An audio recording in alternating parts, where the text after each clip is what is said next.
शांति। श्रीमद् भगवत गीता के इस दिव्य ज्ञान से सभी भाई बहनें अपने जीवन के लिए कुछ न कुछ प्रेरणाएं अवश्य प्राप्त कर रहे होंगे और साथ ही साथ अब तक जो हमने समझा, दूसरे अध्याय में आत्मा का ज्ञान, कर्म योग की विशेषता और स्थित प्रज्ञ कैसे रहना है उसके विषय में जो बातें सुनी। तीसरे अध्याय में हम सभी ने यज्ञ का महत्व, कि जीवन एक यज्ञ है और इस जीवन के शुद्धिकरण के लिए ही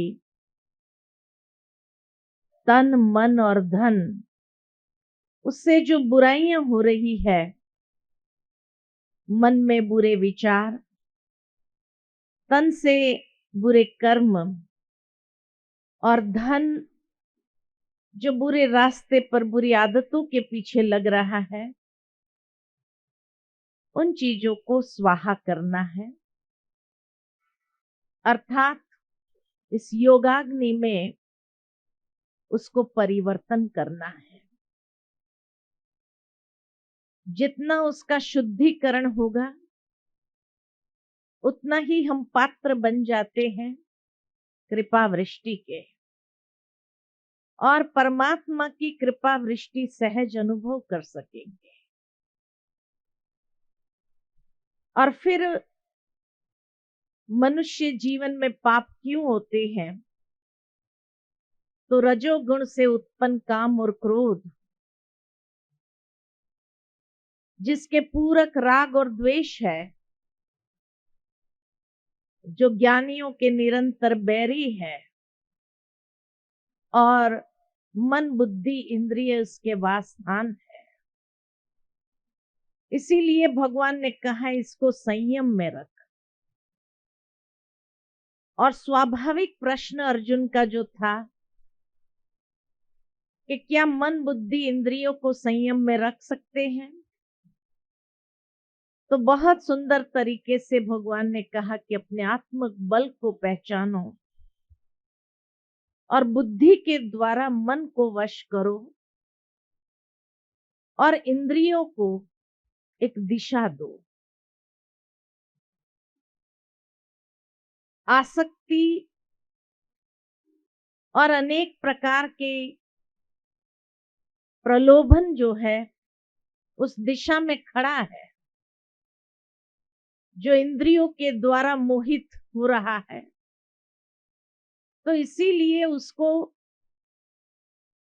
दिशा चेंज करने की आवश्यकता है। आज हम चौथे अध्याय में आगे बढ़ेंगे और चौथे अध्याय के आरंभ में ही अर्जुन का फिर एक महत्वपूर्ण प्रश्न भगवान से, ज्ञान कर्म संन्यास योग, आत्मा परमात्मा तथा इन दोनों से संबंधित दिव्य ज्ञान का कार्य है शुद्ध करना, स्वयं को शुद्ध करना। ऐसा दिव्य ज्ञान ये कर्म योग का फल है।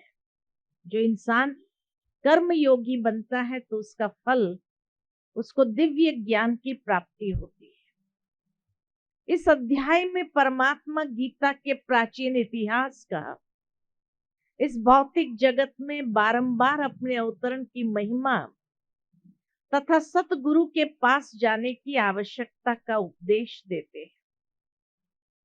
प्रथम श्लोक से लेकर 18वें श्लोक तक सगुण भगवान का प्रभाव और कर्म योग का विषय लिया गया है। ज्ञान सूर्य इस अविनाशी योग को कल्प के आरंभ में विवश मनुष्य को कहता है। 19वें श्लोक से लेकर 23वें श्लोक तक योगी महात्मा पुरुषों के आचरण और उनकी महिमा बताई है। 24वें श्लोक से लेकर 32वें श्लोक तक फल सहित भिन्न भिन्न यज्ञों का कथन किया गया है और 33वें श्लोक से लेकर 42वें श्लोक तक ज्ञान की महिमा सुनाई गई है। और इस तरह से अर्जुन का एक प्रश्न है जो भगवान से करते हैं कि हे प्रभु, ये ज्ञान आपने सबसे पहले मुझे ही सुनाया और किसी को सुनाया है? तो बहुत सुंदर तरीके से भगवान कहते हैं, इस अविनाशी योग को कल्प के आदि में, कल्प उसको कहते हैं सतयुग, त्रेता, द्वापर और कलयुग, ये 4 युग मिलकर के कल्प होता है। तो भगवान कहते कल्प के आदि में मैंने सूर्य से कहा, सूर्य से मनु को यही गीता ज्ञान प्राप्त हुआ। मनु यानी चंद्रमा। मनु ने अपनी स्मृति में संजोया और मनु से इक्ष्वाकु को मिला, जिसे राज ऋषियों ने जाना, किंतु इस महत्वपूर्ण काल में वह लुप्त हो गया था। अब जब भगवान अर्जुन को कहते कि मैंने कल्प के आदि में पहले सूर्य को सुनाया, अब सोचने की बात यह है कि क्या सूर्य को इस ज्ञान की आवश्यकता है? जो भगवान जीवन जीने की कला सिखा रहा है, तो सूर्य को कौन सा जीवन जीना है? और सूर्य से कहने का मतलब क्या? जब उसको आवश्यकता ही नहीं, उसके जीवन में कोई परेशानी नहीं है, तो उसको सुनाने का फायदा? मनुष्य को सुनाना चाहिए। अच्छा, सूर्य ने फिर मनु को सुनाया, यानी चंद्रमा को। क्या चंद्रमा को भी ज्ञान की जरूरत है? तो इस तरह से प्रैक्टिकली देखा जाए तो यहां कुछ शब्द लुप्त हुए हैं। जैसे बचपन में हम सभी ने स्कूल में खेल खेला होगा, जिस खेल को कहते चाइनीज विस्पर्स, कि क्लास के सारे स्टूडेंट को एक गोलाकार में खड़ा कर देती है टीचर, और फिर एक स्टूडेंट को बुलाकर उसके कान में एक कहानी कहती है, जो उसको जाकर दूसरे के कान में सुनानी होती है। दूसरा तीसरे को सुनाता है, तीसरा चौथे को सुनाता है, और 50वें बच्चे तक आते हैं तो वही रहेगी या चेंज हो जाएगी। ठीक इसी तरह गीता आज से 5000 साल पहले कही गई, उसके बाद कितने लोगों ने इंटरप्रेट किया, और उस इंटरप्रिटेशन में आज जो हमारे पास है, क्या वह ओरिजिनल होंगे या उसमें भी बहुत कुछ चेंजेस आ गए होंगे? बहुत कुछ एडिशन सब्ट्रैक्शन भी हुआ है। कहा जाता है कि गीता का या महाभारत का नाम पहले महाभारत नहीं था। जब महर्षि वेद व्यास जी ने उसको लिखा तो उस पुस्तक का नाम था जय। हिस्ट्री ये बताती है, महाभारत नाम नहीं था, जय नाम से जाना जाता था। और उस जय में 10,000 श्लोक्स थे। टोटल महाभारत में 10,000 श्लोक थे। उसके बाद महर्षि वेद व्यास जी ने अपने 4 शिष्य को बुलाया और वो गीता उनको दिया, आप उसको पढ़ो, और आपको जो लगे कि कुछ एडिशन करने जैसा है तो उसमें ऐड करो। कहा जाता है कि हर शिष्य ने 10-10 हजार श्लोक और ऐड किए, माना 50,000 हो गए। जो ओरिजिनल स्क्रिप्ट थी उसमें 50,000 श्लोक हो गए। और आज जो, और नाम भी चेंज हो गया, जय से भारत हुआ और भारत से महाभारत हो गया। और आज जो श्लोक महाभारत के अंदर है करीबन 1 लाख श्लोक से, तो कितना एडिशन हुआ। तो जो ओरिजिनल था वो तो जैसे आटे में नमक जितना रह गया। इसी तरह गीता में भी, क्योंकि गीता महाभारत का ही एक पार्ट है, तो गीता में भी बहुत एडिशन हुआ है। ओरिजिनल श्लोक्स बहुत कम थे, उसमें बहुत कुछ एडिशन हुआ और कुछ शब्द लुप्त हो गए। तो सूर्य से नहीं कहा, लेकिन जैसे कहा कल्प के आदि में, कल्प जो होता है उसमें सतयुग, त्रेता युग, द्वापर युग और कलयुग। तो सतयुग उसको सूर्य वंश कहा जाता है, त्रेता युग को चंद्र वंश कहा जाता है। तो भगवान कहते हैं कि कल्प के आदि में मैंने सूर्य वंशियों को कहा। ये गीता का ज्ञान किसको सुनाया? सूर्य वंशियों को सुनाया। सूर्य वंशियों से चंद्र वंशियों को मिला, तो ये कुछ सेंस करता है। बाकी सूर्य को सुनाना, मनु को सुनाना, उसका कोई मतलब नहीं है। और इसीलिए कहा कल्प के आरंभ में जो स्वयं प्रकाशित आत्मा है, अर्थात जो सूर्यवंशी आत्माओं को कहा गया, जिनसे फिर मनु अर्थात चंद्रवंशियों ने जाना। धीरे धीरे द्वापर युगी आत्माओं तक भी आया, परंतु जैसे कलयुग आया, यहां मनुष्य आत्माएं विवशवान हो गए, अपनी ही कर्मेंद्रियों के अधीन हो गए, और इसलिए विवशवान यानी संस्कार रहित हो गए। उस अवस्था में रिद्धि सिद्धियों का संचार होता है, जिसके प्रभाव से ज्ञान लुप्त हो जाता है। ज्ञान में मनुष्य को पुरुषार्थ करना पड़ता है, लेकिन कलयुग के अंदर रिद्धि सिद्धियों का संचार होता है। अर्थात आज लोग मेहनत करना नहीं चाहते, पुरुषार्थ करके प्राप्ति करना नहीं चाहते, इजी शॉर्टकट रास्ता चाहिए। और इसलिए तांत्रिक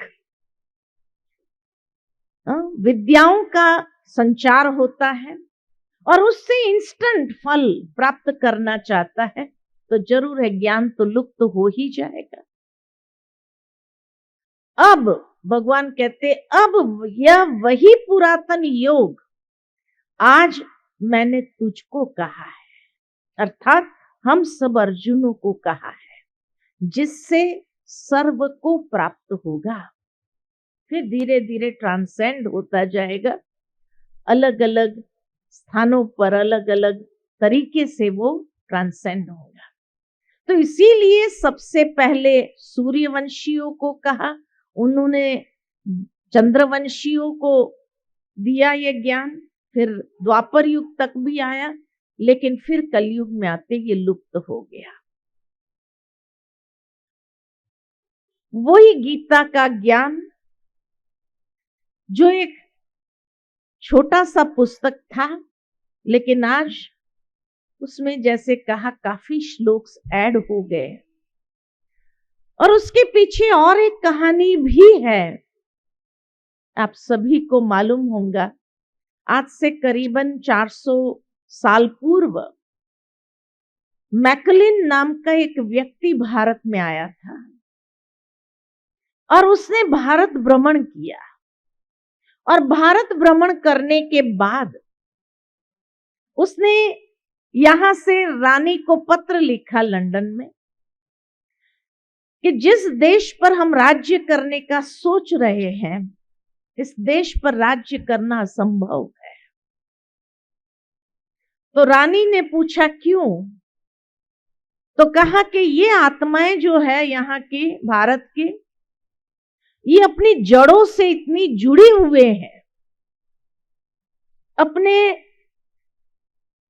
जो धर्म है उससे इतने जुड़े हुए हैं कि इनको अलग करना उससे और उस पर राज्य करना असंभव है। जिस तरह से नेपोलियन की बात आती है कि नेपोलियन ने जब पूछा कि भाई भारत से ऐसी कौन सी चीज यादगार के रूप में ले जानी चाहिए, यहां का अमूल्य खजाना या अमूल्य चीज कौन सी है, तो कहा यहां जो ऋषि मुनि है उनका ज्ञान, उनके पास ऐसी विद्या है, ऐसा ज्ञान है, उसको वो कहीं नहीं मिलेगी संसार में, उसको ले जाना चाहिए। तो नेपोलियन ने एक ऋषि को कहा चलो तुम मेरे साथ, तुमको चलना होगा। उसने कहा मैं नहीं चलूंगा। क्या तुम्हें पता है कि मैं कौन हूं? तो कहा तुम जो भी होगा। तो कहा नहीं, आपको चलना होगा, नहीं तो हम आपका सर धड़ से अलग कर देंगे। क्या कोई बात नहीं, मुझे मार करके भी तू मुझे ले तो नहीं जा सकेगा, और मृत शरीर को ले जाकर क्या करेगा? भावार्थ ये कि उसने कहा जब मैं तुम्हें मार दूंगा, तो कहा मैं तो अजर अमर अविनाशी हूं, मैं तो मरता ही नहीं हूं। माना इस तरह का ज्ञान लोगों के अंदर था। तब मैकलिन ने कहा कि ये लोग अपनी जड़ों से इतने जुड़े हुए हैं, अपने शास्त्रों से, अपने धर्म से इतने जुड़े हुए हैं कि इनको अलग नहीं कर सकते। और उनके गुरुकुल में, क्योंकि उस जमाने में तो गुरुकुल थे, तो कहा इनके गुरुकुल में उनको वही शास्त्र की बातें सुनाई जाती है और वही सिखाई जाती है, इसलिए इनके संस्कारों में, इनके रगों में वो चीज चली गई है, इसलिए उनके ऊपर राज नहीं कर सकते। तब रानी ने कहा कि फिर इसका सॉल्यूशन क्या, जड़ों से दूर करने का सॉल्यूशन क्या? तब मैकलिन कहता है एजुकेशन सिस्टम को यहां इंट्रोड्यूस करना पड़ेगा। इनके गुरुकुल को बंद करने का एक ही तरीका है कि ऑक्सफोर्ड यूनिवर्सिटी और कैम्ब्रिज यूनिवर्सिटी की ब्रांचेस यहां खोलनी होगी और उनको समझाना होगा कि गुरुकुल में पढ़ने से कुछ नहीं मिलेगा। दुनिया के अंदर आपको जाना है तो आपको दुनिया की भाषा, दुनिया की चीजें, सर्टिफिकेट, डिग्रीज प्राप्त करनी होगी, ये प्रलोभन देना होगा। और इस तरह से पहली branches Oxford university, Cambridge university की यहां खुली, लोगों को समझाना चालू किया उन्होंने, और धीरे धीरे गुरुकुल बंद हो गए, लोग एजुकेट करने लगे उनको। और उस समय भारत के इतिहास की जो महत्वपूर्ण बातें थी उसको सुनाया नहीं गया, वेस्टर्न दुनिया की संस्कृति की बातें सुनाई गई। अंग्रेजी बोलना, अंग्रेजी चलना, अंग्रेजी खाना, अंग्रेजी पीना, अंग्रेजी जीवन शैली, और इस तरह से हमें अपनी जड़ों से दूर किया गया। मैकलिन ने यही कहा कि आपको अगर शास्त्र पढ़ना है तो आप अपने घरों में शास्त्र रखो, हम आपको प्रिंट करके दे देंगे, आप हर एक अपने घर में रख सकते हैं और उसका अध्ययन करो। और कहा जाता है कि ओरिजिनल मैन्यूस्क्रिप्ट्स यहां से वो लेकर के गया कि हम लंदन से प्रिंट करा करके आपके लिए ले आएंगे, आप अपने घर में रखना, गीता को, वेदों को, उपनिषदों को, जो चाहिए आप। और जब यहां से ओरिजिनल मैन्यूस्क्रिप्ट्स लेके गए प्रिंट कराने के लिए, तो सबसे बड़ी चालाकी यही किया कि वेदों की कुछ चीजें गीता में डाल दी, गीता के कुछ श्लोक उठा करके वेदों में डाल दिए, मना इतना इधर उधर कर दिया, कुछ श्लोकों को गायब कर दिया, ताकि अगर ये लोग पढ़े उनको समझ में ही नहीं आए, और जब समझ में ही नहीं आए तो वो कभी कोई समय में अपनी जड़ों से जुड़ नहीं पाएंगे और वो सदा ही गुलाम बने रहेंगे। ये नीति अपनाई गई और इसलिए कहा कि महाभारत के अंदर आज 1,00,000 श्लोक है। कहां से आए? कुछ पुराणों से उठा करके डाल दिया, कुछ वेदों से उठा करके डाल दिया, कौन सी चीज कहां से उठा करके डाल दी, और इस तरह से वो 10,000 श्लोक का जय आज महाभारत में 1,00,000 श्लोक के रूप में आपको प्राप्त होता है। इसलिए भारतवासी धीरे धीरे अपनी संस्कृति को भूलते गए, अपनी जड़ों से दूर होते गए। आज का बच्चा देखो, कोई भी प्रकार की ज्ञान की बातें या नॉलेज अपने शास्त्र का, अपनी संस्कृति का किसी भी तरह का नहीं है, क्योंकि माँ बाप के पास ही नहीं है जो उस बच्चे को कुछ सिखाए, सुनाए। इस तरह से हमारे अंदर एक अधीनता क्रिएट की गई। तब कहा कि आज वही पुरातन योग, और इसीलिए गीता को समझने के लिए उसको डिकोड करना बहुत जरूरी है। जब तक उसको डिकोड नहीं करेंगे तब तक ये समझ में नहीं आएंगे जो ओरिजिनल है। इसीलिए जो कंटिन्यूएशन है, उस कंटिन्यूएशन को, जो लिंक है, उसको बनाकर रखने का प्रयत्न यहां किया गया है। जब भगवान ने कहा कि आज वही पुरातन योग मैं तुझे कह रहा हूं, तब अर्जुन का दूसरा सवाल है कि क्या ये उत्तम रहस्यपूर्ण योग का वर्णन करने हेतु आप सबकी तरह पैदा होते हो? अब श्री कृष्ण उसके सामने थे, फिर ये सवाल क्यों कि क्या आप सबकी तरह पैदा होते हैं? तब भगवान कहते हैं नहीं, स्वरूप की प्राप्ति शरीर प्राप्ति से भिन्न है। तुम सब शरीरों को प्राप्त करते हो, तुम्हारा जन्म होता है, तुम पैदा होते हो, मैं अपने स्वरूप को रचता हूं, अर्थात अवतरित होता हूं।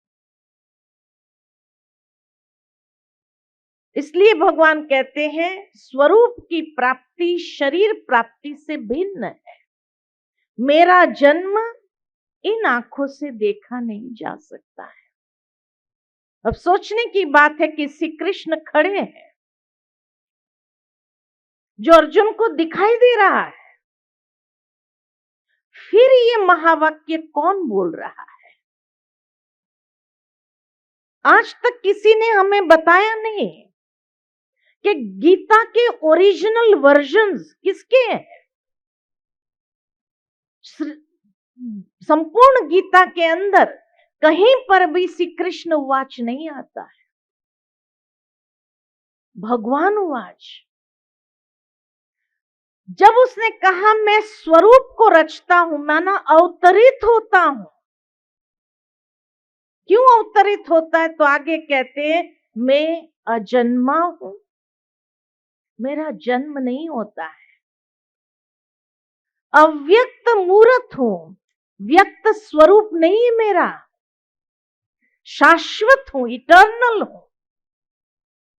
मैं विनाश रहित, पुनर्जन्म रहित।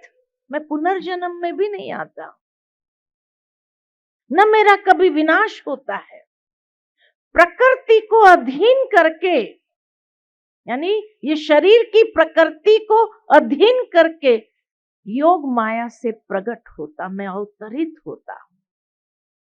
मेरे स्वरूप का जन्म पिंड रूप में नहीं होता है, यानी मैं किसी मां के गर्भ से इस संसार में नहीं आता। योग साधना द्वारा अपनी त्रिगुणामय प्रकृति यानी सात्विक, राजसिक, तामसिक, उसका जो पूर्ण निचोड़ है, त्रिगुणामय प्रकृति को स्ववश करके मैं प्रकट होता हूं, अवतरित होता हूं। इसका मतलब ये हुआ कि श्री कृष्ण के माध्यम से बोलने वाली शक्ति कोई और है, और वो परमात्म शक्ति है जो अजन्मा है, अव्यक्त है। ये महावाक्य श्री कृष्ण के नहीं है, क्योंकि दूसरे अध्याय के आरंभ में ही उसने कहा, हे अर्जुन, तेरे भी बहुत जन्म है, मेरे भी बहुत जन्म है, ये राजे लोगों के भी बहुत जन्म है। न कोई समय ऐसा था कि तू नहीं था, मैं नहीं था, या ये राजे लोग नहीं थे, और न कोई ऐसा काल होगा जब हम लोग नहीं होंगे। हम हर समय में अलग अलग चोला धारण करके विभिन्न पात्र निभाते हुए रहेंगे ही रहेंगे। ये श्री कृष्ण के महावाक्य थे। लेकिन चौथे अध्याय में ये महावाक्य इतना स्पष्ट जब भगवान ने बोला है कि मैं अजन्मा हूं, तो ये श्री कृष्ण तो कह ही नहीं सकते। इन आंखों से तू मुझे नहीं देख सकता है, ये कह नहीं सकते, क्योंकि वो खड़ा है। तो श्री कृष्ण के माध्यम से बोलने वाली शक्ति जो अवतरित हुई है, वो परमात्म शक्ति है। इसीलिए हमने प्रथम दिन भी ये बात कही थी कि कृष्ण दो है।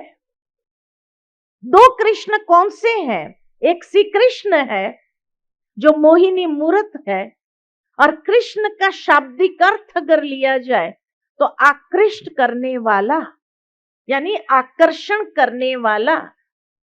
और आकर्षण करने वाली मूर्त इस संसार में दो ही है, एक श्री कृष्ण की और दूसरी परमात्मा शिव की, जिसको कहा सत्यम शिवम सुंदरम।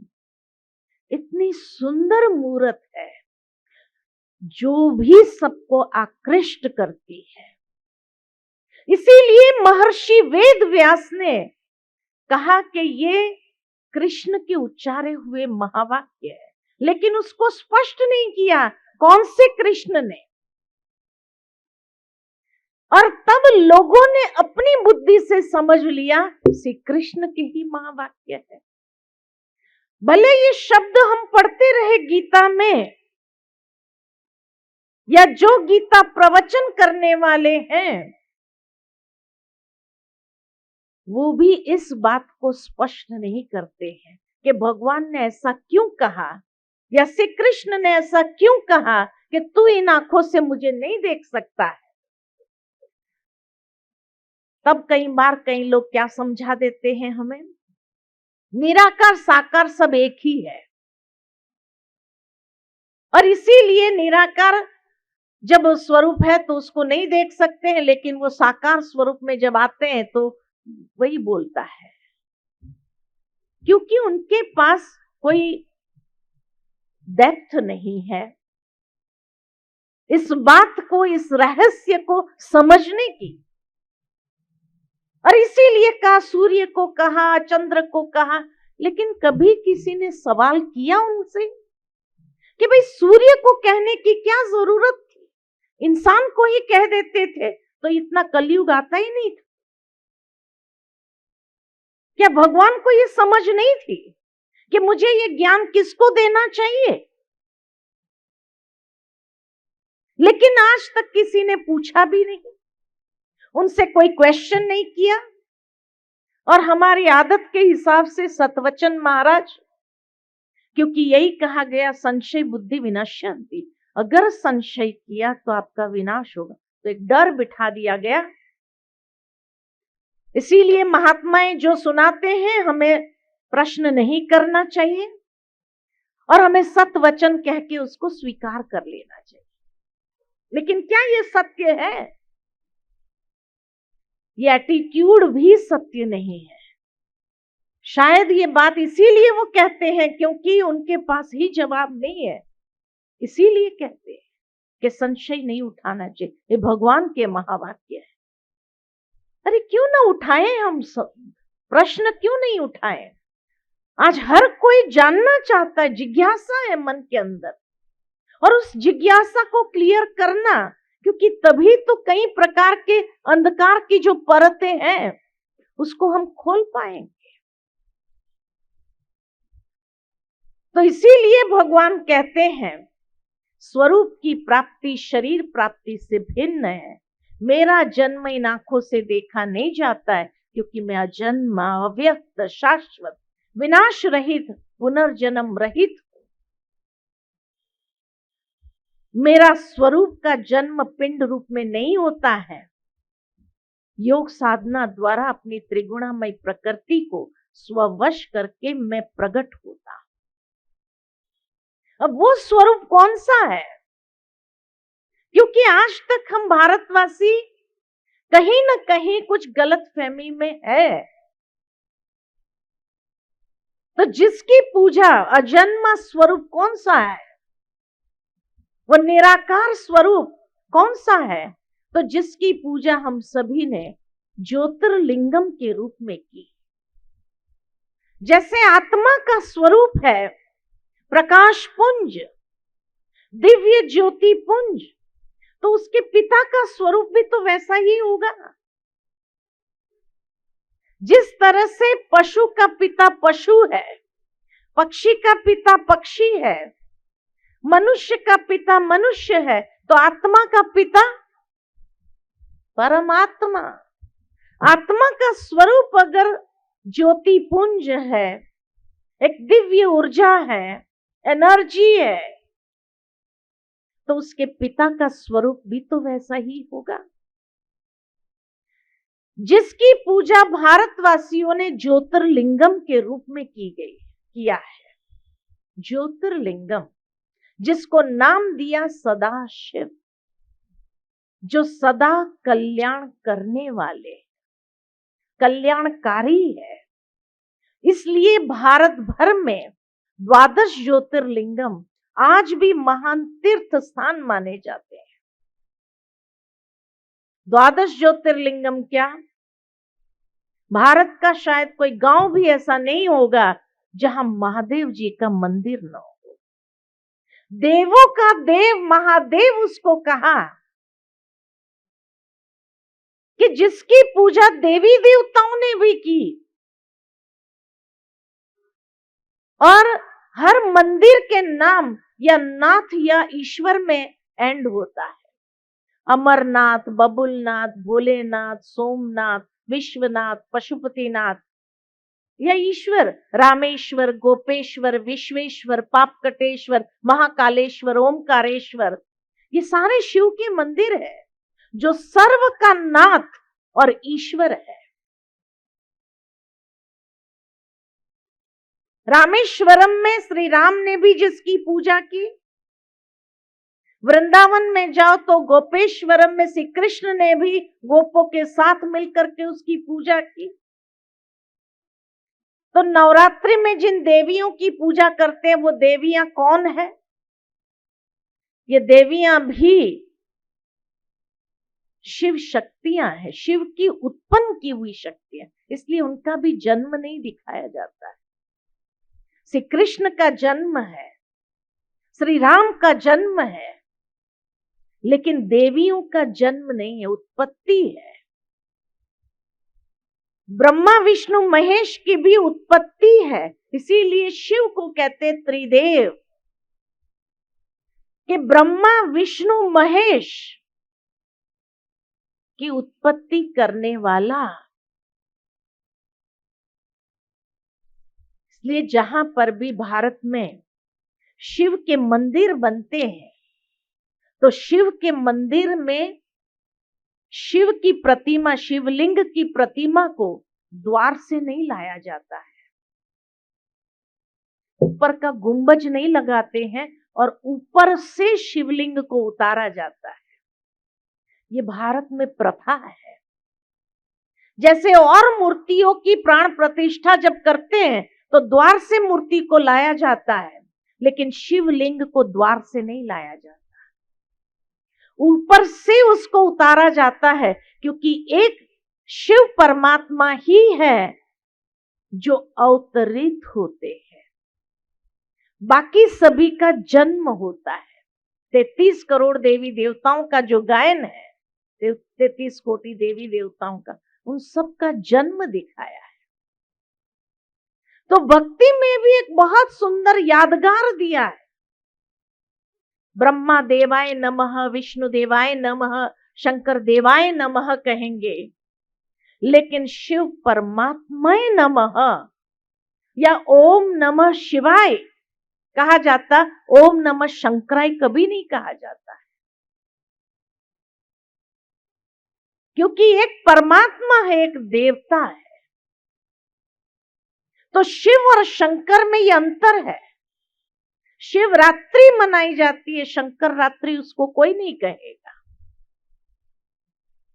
शंकर को हमेशा ध्यान मुद्रा में दिखाया। किसका ध्यान कर रहे हैं? उनसे श्रेष्ठ कौन था? कैलाश पर्वत पर बैठकर ध्यान किया। किसका किया? कैलाश का। दुनिया का सबसे बड़े से बड़ा शिवलिंग कैलाश को माना गया है। पूरा पर्वत ही शिवलिंग आकार का है। उसका ध्यान किया उसने। अब शंकर को ध्यान करने की क्या जरूरत थी? क्योंकि उन्हें एक महत्वपूर्ण कार्य सौंपा था कि आंख खोलते महाविनाश होना चाहिए, तो कितनी प्रचंड शक्ति हो तब ये कार्य कर सके। इसलिए उसने ध्यान किया, उस शक्ति को हासिल किया, और जब उनको ऑर्डर्स मिले महाविनाश का, अपनी मर्जी से नहीं कर सकता है। जिस तरह कोई भी देश का एक डिफेंस सिस्टम होता है, डिफेंस मिनिस्ट्री जरूर होगी, डिफेंस मिनिस्टर भी होगा, लेकिन प्राइम मिनिस्टर के कंट्रोल में होगा, या प्रेसिडेंट रूल जहां है वहां प्रेसिडेंट के कंट्रोल में होता है। जब तक वो ऑर्डर्स न दे तब तक डिफेंस मिनिस्टर अपने आप कुछ नहीं कर सकते। ठीक इसी तरह शंकर अपने आप नहीं कर सकता जब तक उसको परमात्मा के ऑर्डर्स न मिले महाविनाश के। ये तो हुई भारत वालों की बात। लेकिन भारत से बाहर जाते हैं इस्लाम धर्म में, तो इस्लाम धर्म में मक्का में काबा का पवित्र पत्थर है, और इसके पीछे कहानी है। और कहानी ये है कि पहले मक्का में 360 देवी देवताओं की मूर्तियां होती थी, परंतु मोहम्मद पैगंबर साहब जब आए तब उन्होंने कहा अल्लाह एक है। काफी मतभेद हुआ, उसको वहां से कहा आप मदीना जाकर ये प्रचार करो। मदीना भेज दिया गया। वहां भी जाकर के उसने यही कहा अल्लाह एक है, अल्लाह एक है। धीरे धीरे लोग उस विचारधारा से जुड़ते गए। फिर वापस मक्का आए, अल्लाह एक है। काफी मतभेद हुआ, तब कहा जाता है एक आकाशवाणी हुई और ऊपर से ये पवित्र पत्थर गिरा था, और स्वयं मोहम्मद पैगंबर साहब ने अपने हाथों से उसकी स्थापना की है मक्का में।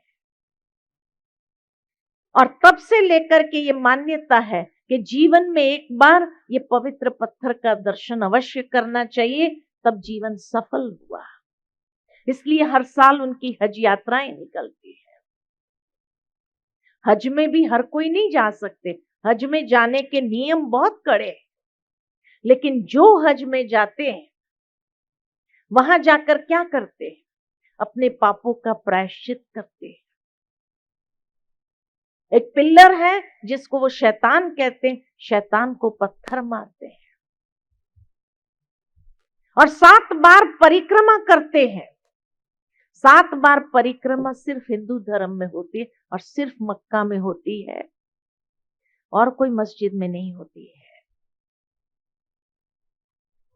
ये 7 बार परिक्रमा करने के बाद अंत में अपनी बंदगी में एक लाइन जरूर कहते हैं, जिस लाइन के बिना उनका हज पूरा नहीं होता है, और वो लाइन है, हे परवरदिगार, नूरे इलाही, मेरा हज कबूल हो, कबूल हो, कबूल हो।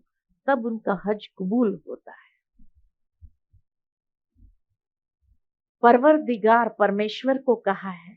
नूरे इलाही का मतलब है अल्लाह नूर है। नूर माना तेज, प्रकाश। ज्योति माना, जिसको हमने ज्योतिर्लिंगम कहा, उन्होंने नूर कहा। बात एक ही है या अलग है? एक ही तो है। और आगे जाए कि जब मोसेस माउंटेन पर गया जहां उन्हें 10 कमांडमेंट्स मिले 2 पत्थरों पर, उस समय एक प्रकाश ने वो 10 कमांडमेंट्स दिए जो आज भी उनके ओल्ड टेस्टामेंट में लिखे हुए हैं।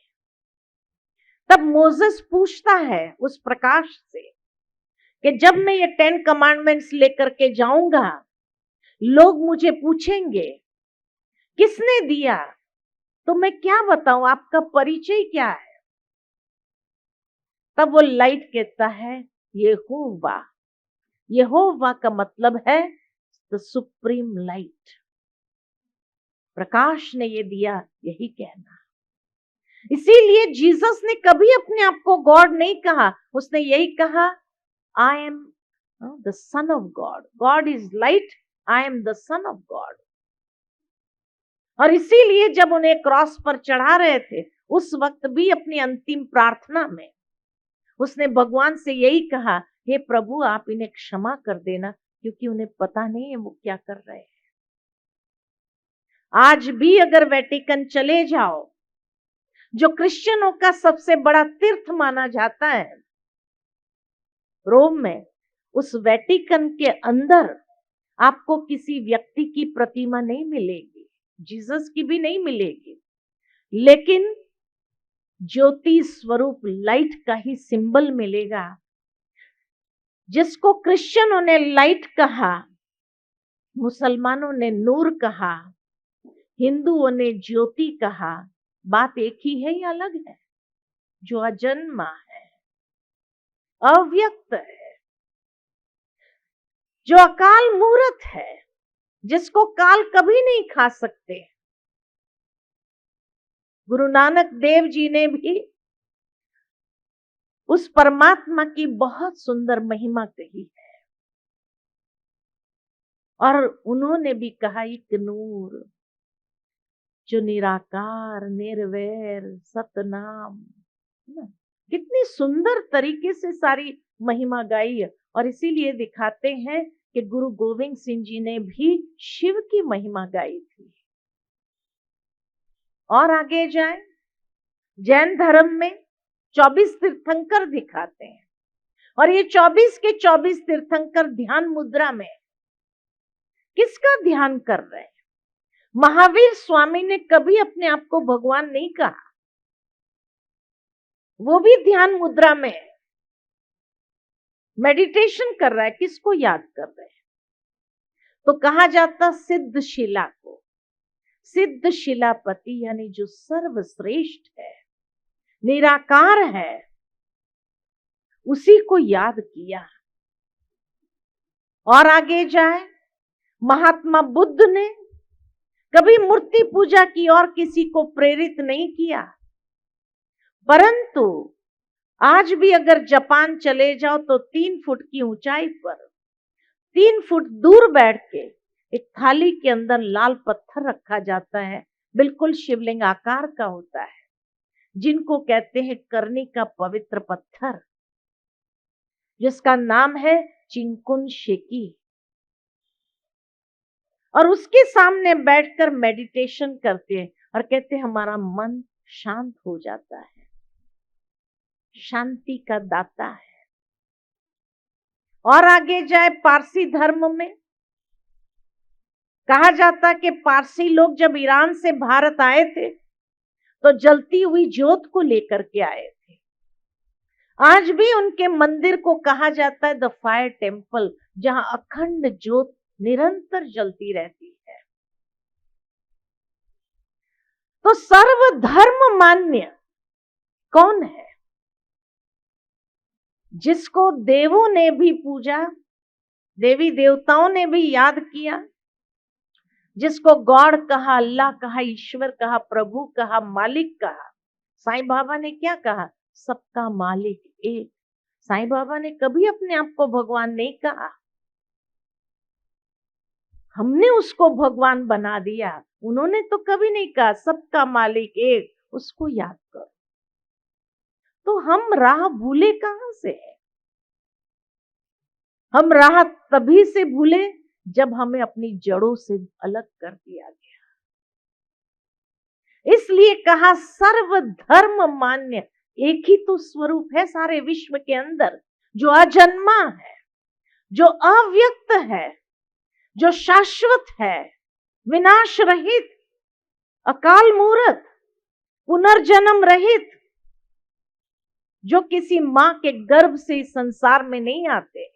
इसलिए शिव के साथ एक शब्द जुड़ता है, शिव शंभु।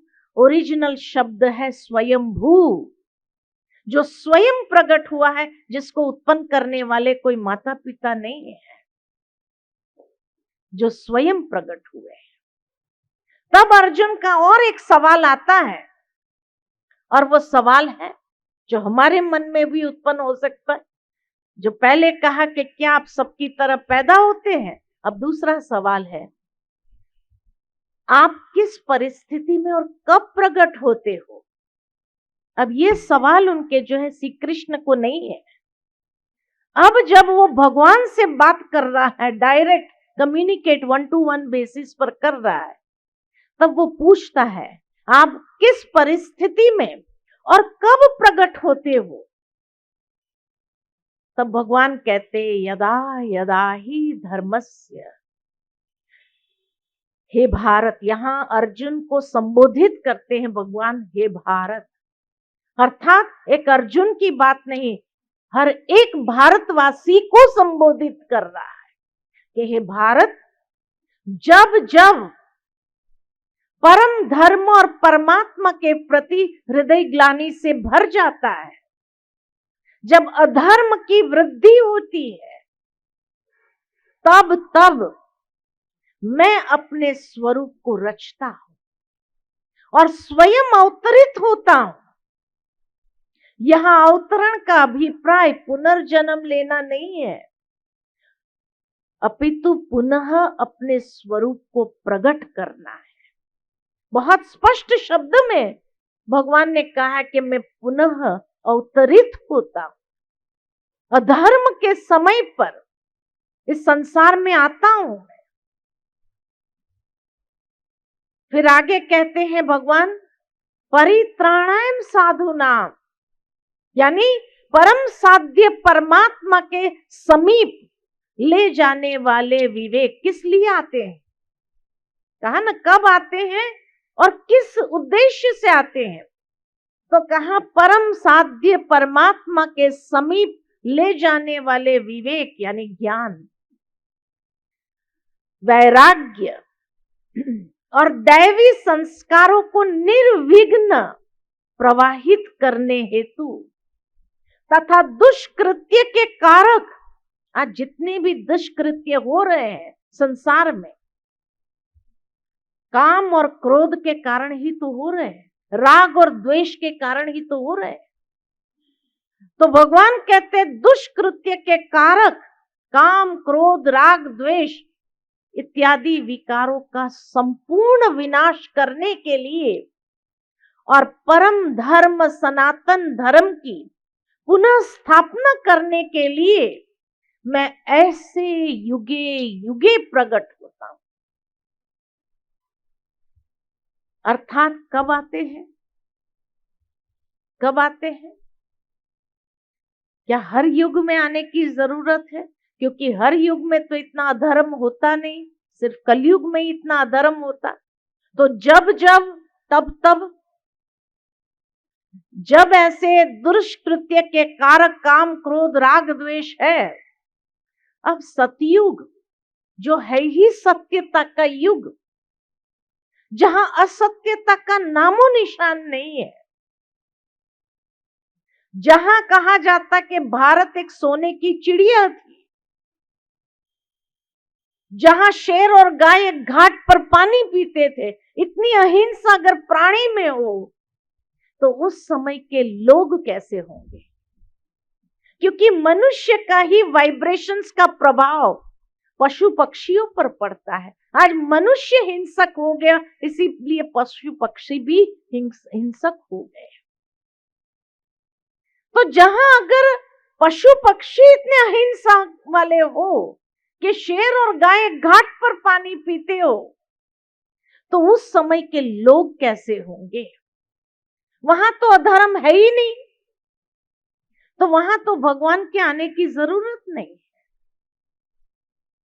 त्रेता युग तो है ही राम राज्य, जहां सुखी था राजा, सुखी थी प्रजा, सुखी था सारा संसार। बसे नगरी जिए दाता, जहां धर्म का उपकार है, तो वहां पर भी उसके आने की जरूरत नहीं है। अगर द्वापर युग में आया हो और द्वापर युग में भगवान ने गीता का ज्ञान दिया हो, तो द्वापर युग में गीता के ज्ञान से तो अधर्म का विनाश होना चाहिए और सत धर्म की स्थापना होनी चाहिए। तो द्वापर के बाद तो कलयुग आया, घोर अधर्म का युग आया। तो क्या गीता के ज्ञान से घोर अधर्म के युग की स्थापना हुई? नहीं, वहां तो अभी शुरुआत है अधर्म की। इसीलिए भगवान कहते हैं, जब घोर अधर्म परमात्मा के प्रति हृदय गलानी से भर जाता है, ऐसे समय पर मैं आता। यहां युग का तात्पर्य सतयुग, त्रेता, द्वापर, कलयुग की बात नहीं, लेकिन जब तामस गुण, तामसिक गुण भरपूर हो, चारों तरफ, चारों ओर वैर विरोध हो, जब तामसी गुण कार्य करता हो और मनुष्य में आलस्य, निद्रा, प्रमाद का बाहुल्य हो,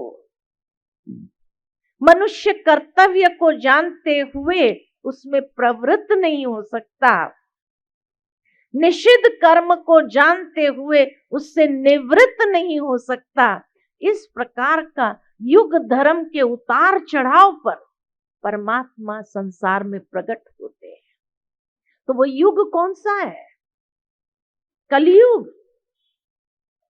और कलयुग के भी अंत में जब हर चीज की अति हो जाती है, अति धर्म भ्रष्ट, अति कर्म भ्रष्ट, अति अत्याचार, अति दुराचार, अति भ्रष्टाचार, अति है, ऐसे अति के समय में ही भगवान इस संसार में अवतरित होते हैं। लेकिन जरूर है कि इस समय कलयुग में अगर अवतरित होंगे तो श्री कृष्ण के रूप में तो अवतरित नहीं होंगे, या श्री कृष्ण के तन में तो अवतरित नहीं होंगे। क्यों? आज अगर श्री कृष्ण के रूप में और परमात्मा शिव उसमें अवतरित हो जाए, तो लोग उसको अपना कार्य करने देंगे, अधर्म का नाश और सतधर्म की स्थापना का, या आशीर्वाद की भीड़ मचा देंगे, हाथ रखो, हाथ रखो, या सेल्फी लेना है, सेल्फी लेना है। क्या करेंगे? काम करने देंगे या सेल्फी लेने लग जाएंगे? मुझे याद आता है, कुछ सालों पहले गणेश जी ने दूध पिया था। आप लोग ने सुना था? गए थे देखने, दूध पिलाने गए थे। अरे उस समय में कहा जाता है कि दुनिया के अंदर इंटरनेट नहीं था, मोबाइल नहीं था, व्हाट्सएप नहीं था, फिर भी आधा घंटे के अंदर सारे संसार में ये न्यूज फैल गई थी। कई साइंटिस्टों ने रिसर्च करना शुरू किया, कई लोगों ने दुनिया भर में दूध पिलाना चालू किया। आज तो इंटरनेट का जमाना है, व्हाट्सएप है। आज अगर भगवान आ जाए और श्री कृष्ण में अवतरित हो जाए, वो स्वरूप में आए, तो लोग उसको काम करने देंगे या परेशान कर देंगे? क्या करेंगे? क्या करेंगे? इसलिए भगवान आते हैं तो अति साधारण रूप में आते हैं, श्री कृष्ण के ही नर स्वरूप में आते। इसीलिए तो कहा जाता कि नर ऐसी करनी करे जो नर नारायण बने, नारी ऐसी करनी करे जो श्री लक्ष्मी बने। तो नारायण का जो नर स्वरूप है कलयुग के अंत में, उस नर स्वरूप में आते हैं, जिसके कारण भगवान कहते हैं मुझे लोग परेशान नहीं करते हैं। अति साधारण रूप में आते हैं, जिस कारण मूढ़मती मनुष्य, मूढ़मती माना जो अपने अहंकार के नशे में चल रहे हैं, वो मनुष्य मुझे पहचानते नहीं है और मैं अपना कार्य सहजता से कर सकता हूं। विवेक, वैराग्य और दैवी संस्कारों को निर्विघ्न प्रवाहित कर सकता हूं। अधर्म का नाश, सत धर्म की पुनः स्थापना कर सकता हूं। भगवान को पहचानने का तरीका क्या है? भगवान को पहचानने का तरीका है उसका ज्ञान। जो ज्ञान और कहीं नहीं मिलेगा, वो ज्ञान भगवान आके देगा। जो ज्ञान शास्त्रों में भी नहीं है, वो ज्ञान भगवान आकर देगा, क्योंकि तभी अधर्म का नाश और सत धर्म की स्थापना कर सकेंगे। तो इसीलिए अब हमें एक बात फैसला करना है कि भगवान कितनी बार आता है। भगवत गीता के हिसाब से जब जब यदा यदा ही, जब जब धर्म ग्लानि हो, तब तब मैं आता हूं, माना एक बार आना चाहिए। अच्छा, युगे युगे कहे तो 4 युग है तो 4 बार आना चाहिए। तो लोगों ने 10 अवतार दिखा दिया कि 10 बार आया, उससे भी सेटिस्फेक्शन नहीं हुआ तो 24 अवतार दिखा दिए कि 24 बार आया, और उससे भी सेटिस्फेक्शन नहीं हुआ तो कह दिया सर्वव्यापी है, कण कण में भगवान है। कहां नहीं है तो आने की जरूरत ही नहीं रही फिर तो, अगर कण कण में है तो। अब सोचने की बात है, ये फाइनल फैसला आज करें हम, 1 बार आएगा, 4 बार आएगा, 10 बार आएगा, 24 बार आएगा, या है ही है? आपका विवेक क्या कहता है? क्या कहेंगे? कितनी बार आना चाहिए भगवान को? या आना ही नहीं चाहिए, है ही है? सर्वव्यापी कहा, लोगों ने समझा है जैसे फूलों में सुगंध, ऐसे भगवान है ही है। अगर भगवान है ही है तो इतना अधर्म की वृद्धि कैसे हुई? अगर भगवान यही है तो फिर तो किसी के आने की जरूरत नहीं, तो गीता के ये महावाक्य ही झूठे हो जाए। जो वायदा दिया है उसने, वो वायदा ही समाप्त हो गया। तो सत्य क्या है? हमारा विवेक क्या कहता है? आना चाहिए या है ही है? क्या समझते आप लोग? हा? अगर यही है तो आना ही नहीं चाहिए। तो यहां कौन है? ईश्वर नहीं है, ईश्वर सर्वव्यापी नहीं है। कौन सर्वव्यापी है? शैतान सर्वव्यापी है। सब में बुराइयां सर्वव्यापी है। जिस तरह हिरण्यकश्यप अपने आप को भगवान कहता था और भक्तों को परेशान करता था, किसी को भगवान को याद नहीं करना है, मेरी पूजा करो, मुझे याद करो। तो आज अगर जो कहता है कि भगवान सर्वव्यापी है, सब में है, तेरे में भी है, मेरे में भी है, जहां देखो, ये शैतान के वाक्य नहीं लग रहे हैं। भगवान ने तो वायदा दिया है गीता में, भगवान उवाच, जब जब धर्म ग्लानि होती है तब तब मैं आता हूं। जब उसने स्वयं अपने मुख से ये बात कही है, तो जो लोग कहते कि नहीं ईश्वर सर्वव्यापी है, सब में ईश्वर है, हमारे में भी ईश्वर, और अपनी पूजा कराते हैं, क्या वो हिरण्यकश्यप नहीं है? क्या वो हिरण्यकश्यप नहीं है? जो मनुष्य आत्माओं को भटकाते हैं, ईश्वर से दूर करते हैं। इसीलिए कहा सर्वव्यापी ईश्वर नहीं, सर्वव्यापी शैतान है, जो आज मनुष्य को भ्रमित कर रहा है, ईश्वर से दूर कर रहा है, और उसके महावाक्य पर भी संदेह ले आ रहा है, उसके महावाक्य को भी ओवरराइट कर रहा है। वही तो शैतान का काम है, वही तो शैतान का काम है। तो सर्वव्यापी ईश्वर नहीं है, सर्वव्यापी आज शैतान है। जहां देखो वहां बुराई ही तो छाई हुई है। अगर ईश्वर है तो अच्छाई छाई होनी चाहिए। ईश्वर तो सद्गुणों से भरपूर है, तो वो छाया होना चाहिए। आज बुराई ही तो छाई हुई है चारों तरफ। इसलिए कहा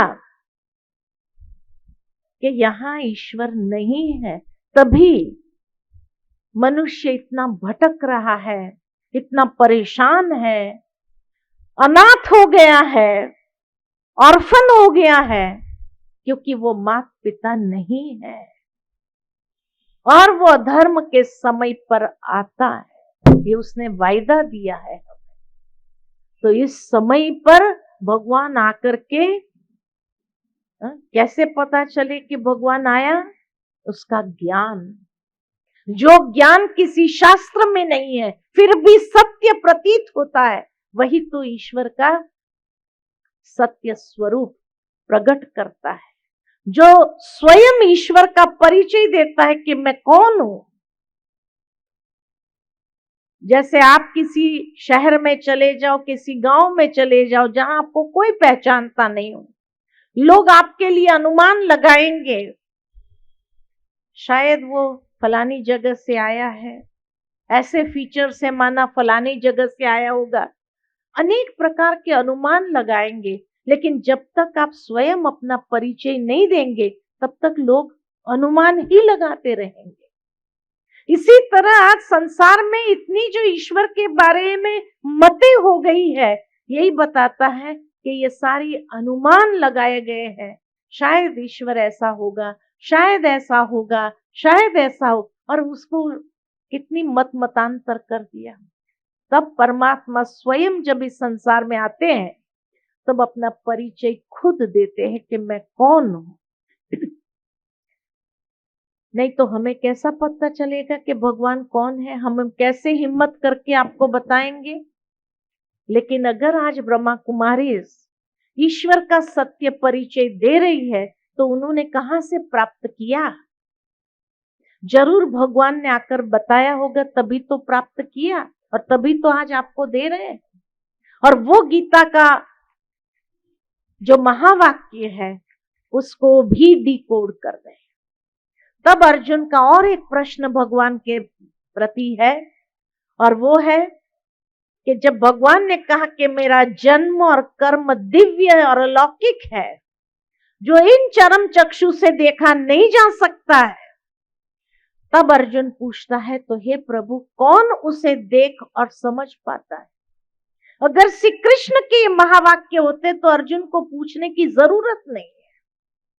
लेकिन अगर अर्जुन पूछ रहा है, माना वो भी समझ गया है ये श्री कृष्ण नहीं बोल रहा है, अगर वो समझ सकता है तो हमें भी समझने की जरूरत है कि जब भगवान से पूछ रहा है वो कि आपको कौन देख सकता है, कौन समझ सकता है, तब भगवान कहते केवल तत्वदर्शी, अर्थात जो ज्ञान और तपस्या द्वारा पवित्र बनते हैं, शुद्ध बनते हैं और वितराग भय और क्रोध से मुक्त है, वे मेरे इस जन्म और कर्म को देखता है और मेरा साक्षात्कार कर सकता है।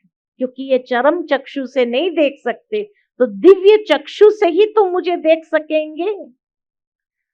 तो जो क्रोध भय और वितराग से मुक्त है वो मेरे इस जन्म और कर्म को देखता है और मेरा साक्षात्कार कर सकता है।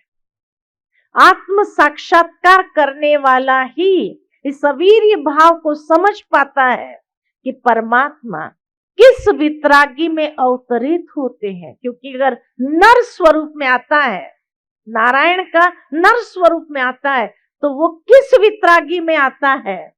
ऐसा वितरागी कौन है इस कलयुग के अंदर? तो वो उसको समझ पाता है। यानी स्पष्ट है कि सब नहीं समझ पाते हैं। भगवान अर्जुन से यही कहते हैं कि मेरा जो अवतरण है वो सभी नहीं समझ पाते हैं। कोटों में कोई में भी कोई विरला मेरे स्वरूप को और जन्म को समझ पाते हैं। ये भगवान ने 7वें अध्याय में कहा है।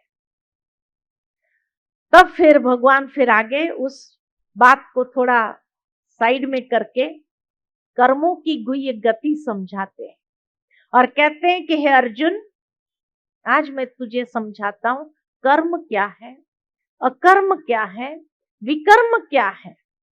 इसको समझना आवश्यक है, क्योंकि अगर अपने आप को शुद्ध करना है तो अपने कर्मों को शुद्ध करने की बात है। और कर्मों को शुद्ध तभी कर सकेंगे जब कर्म की गुह्य गति को समझेंगे, क्योंकि तभी मनुष्य कर्म बंधन से मुक्त हो सकते। इसलिए उसको समझना जरूरी है और तब ईश्वर को समझने की पात्रता उसके अंदर आ सकती है। इसलिए कर्म योग बीच बीच में भगवान अर्जुन को सिखा रहा है, समझा रहा है, ताकि वो अपने कर्मों का शुद्धिकरण कर सके और जो बंधन है उस बंधन से स्वयं को मुक्त कर सके। फिर बहुत सुंदर बात यहां भगवान ने कही है कि जो मनुष्य कर्म में अकर्म और अकर्म में कर्म देखता है वो बुद्धिमान योगी है।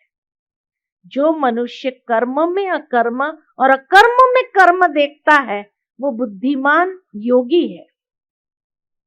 जिसको कर्मों का आरंभ और फल की प्राप्ति में कामना का त्याग है, जिसके कर्मों का आरंभ और फल की प्राप्ति में कामना का त्याग है तथा सांसारिक आश्रय से जो रहित है और परमात्मा की याद में नित्य तृप्त है, उसके कर्मों में कोई त्रुटि नहीं है।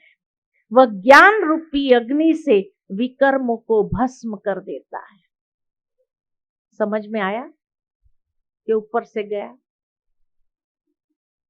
गया कर्म में अकर्म और अकर्म में कर्म का मतलब क्या है? तो पहले तो कर्म क्या है? कर्म माना श्रेष्ठ कर्म। अकर्म किसको कहा जाता है? अकर्म माना जिस कर्म का फल नहीं है। जैसे मान लो कि मेरे हाथ में एक बीज है, वो बीज को मैं रोपित करती हूं धरनी में, उसको पानी देती हूँ, खाद देती हूँ, उसकी परवरिश करती हूँ, धीरे धीरे अंकुरित होता है और पौधा निकलता है और उस पौधे से फिर वृक्ष बनता है। उस वृक्ष के ऊपर फल लगता है, वो फल मैं तोड़ के खाती हूँ। दोनों कर्म मैं ही कर रही हूं।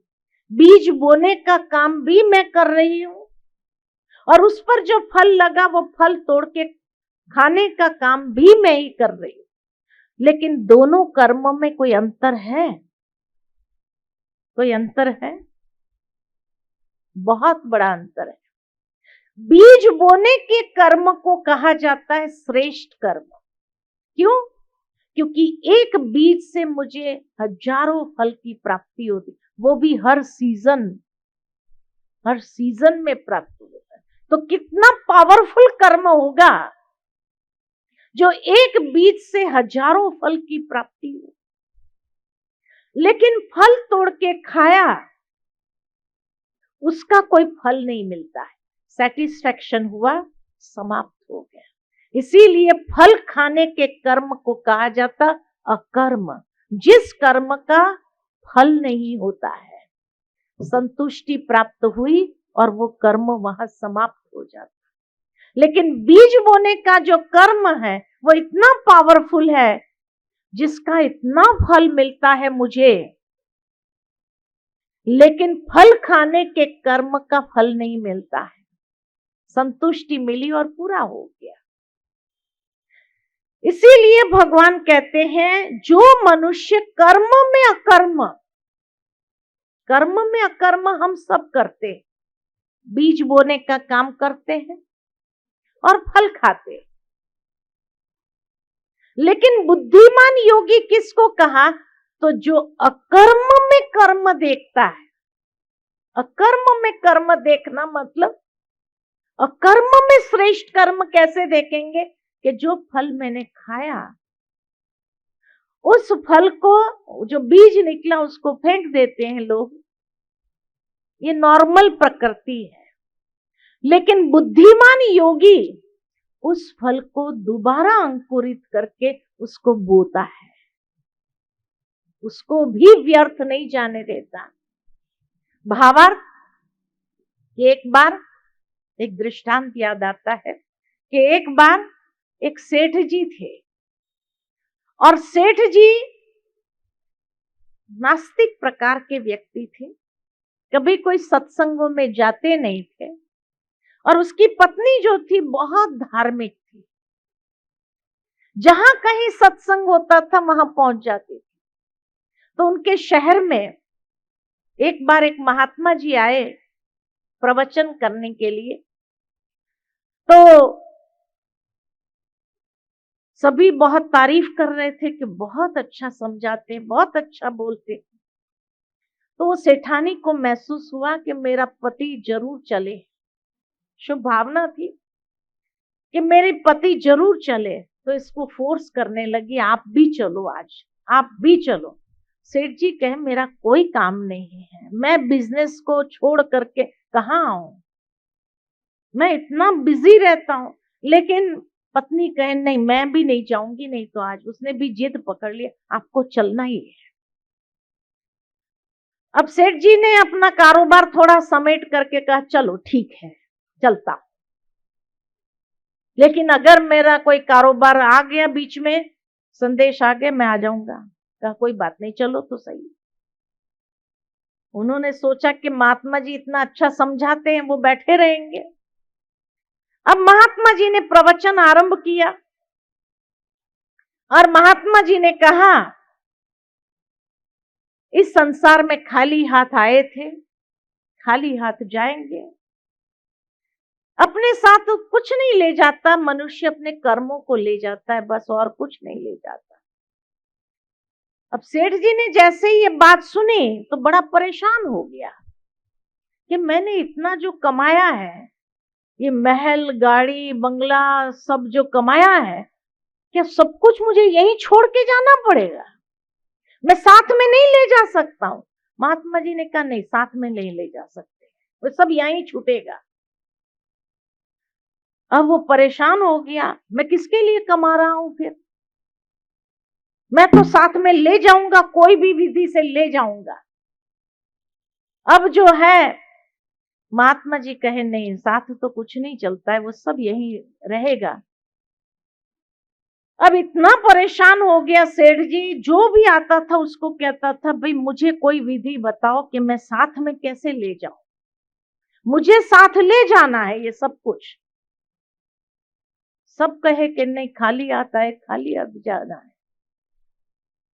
फिर एक भाई मिला उसको, वो भाई कहे ले जा सकते हैं ना, सब कुछ साथ ले जा सकते हैं। बोले तू एक ही व्यक्ति है जो ये बोल रहा है, कैसे ले जाऊं, मुझे विधि बताओ, मैं ले जाना चाहता हूं। कहा देखो, इंश्योरेंस पॉलिसी जब निकालते हैं ना, तो इंश्योरेंस पॉलिसी में हर महीने प्रीमियम भरना पड़ता है। प्रीमियम भरेंगे तो आपको मिलेगा जब कुछ होगा, बिना प्रीमियम भरे मिलेगा नहीं, वो अमाउंट मिलेगा नहीं जितने की पॉलिसी ली है। ठीक इसी तरह दान करना, ये प्रीमियम भरना है। जब दान करते हैं ना, तो जो दान किया वो मिलेगा। सुदामा ने चावल मुट्ठी दिया, ये प्रीमियम भरा तो महल मिल गए। भगवान का हिसाब अपना है, वो ये नहीं देखेगा कि आपको इतना देना पड़ेगा तो इतना दूंगा, नहीं, आप इतना देंगे तो वो इतना देगा। इंश्योरेंस पॉलिसी ऐसी है। तो दान करते जाओ, और जितना दान करेंगे उस अनुसार मिलेगा। तो सेठ जी तो बड़े खुश हो गए, और इसीलिए उस दिन से उसने समझा कि ये मैं तभी ले जा सकता हूं जब मैं उस चीज का दान करूंगा। इसलिए कई लोग हॉस्पिटल खोलते हैं तो कहते दूसरे जन्म में उसको स्वास्थ्य अच्छा मिलता है। कोई धर्मशाला बनाते तो कहते उसको अच्छे महल मिलते हैं। कोई एजुकेशन में दान करता है तो कहते उसको दूसरे जन्म में पढ़ाई और बुद्धि अच्छी मिलती है। हर चीज का अपना एक हिसाब है। प्रीमियम भरो, आपको सब कुछ मिलेगा वहां पर। ले जाना चाहेंगे, लेकिन प्रीमियम तो भरना पड़ेगा ना। बिना प्रीमियम भरे और इंश्योरेंस पॉलिसी पकेगी नहीं। ये तरीका है। तब से सेठ जी ने समझ लिया और दान करना शुरू किया। लेकिन बहुत सुंदर और एक घटना याद आती है कि एक बार एक सेठ जी थे, उनके 3 बेटे थे, और 3 बेटे थे, 2 की शादी हो गई, तीसरे की शादी होने वाली थी। जैसे ही तीसरे की शादी हो गई तो घर में जो नई बहू आई उसको ससुर जी का नियम समझा दिया गया। ससुर जी का नियम क्या था कि ससुर जी का नियम था कि कोई भी द्वार पर आए कभी दान नहीं करना है। ये ससुर जी का नियम था। वो बहू को बड़ा आश्चर्य लगा कि ऐसा कैसा नियम, दान नहीं करना? कि भाई यही नियम है। दोनों बहू ने बताया, हम भी यही फॉलो करते हैं और तुमको भी फॉलो करना पड़ेगा, ये घर का नियम है, किसी को दान नहीं करना होता है। कहा ठीक है, नहीं करेंगे। अब जो है कुछ समय बीता, और जैसे ही कुछ समय बीता तो एक दिन एक भिखारी द्वार पर आया, और छोटी बहू गैलरी में कपड़े सुखा रही थी ऊपर। तो भिखारी ने नीचे से आवाज लगाई और कहा कि 3 जन्म का भूखा हूं, कुछ दे दो। 3 जन्म का भूखा हूं, कुछ दे दो। तो ऊपर से बहू ने जवाब दिया गैलरी में से कि बासी खाना खा रहे हैं, कल उपवास करेंगे। भिखारी चला गया। अब बंगले में नीचे ससुर जी बैठे थे, उन्होंने ये बात सुनी, बासी खाना खा रहे हैं और कल उपवास करेंगे, बहू ने ऐसा क्यों कहा? बड़ा सोच में पड़ गया कि ये तो हमारी बदनामी है कि बासी खाना खा रहे। किस दिन हमने बहू को बासी खाना खिलाया? किस दिन उसको उपवास रखने के लिए कहा? इतनी फ्रीडम है अपने घर में, खाने पीने की कोई रोक टोक नहीं है। आज भिखारी को कहा, कल समाज वालों को कहेगी। ये तो हमारी बदनामी है।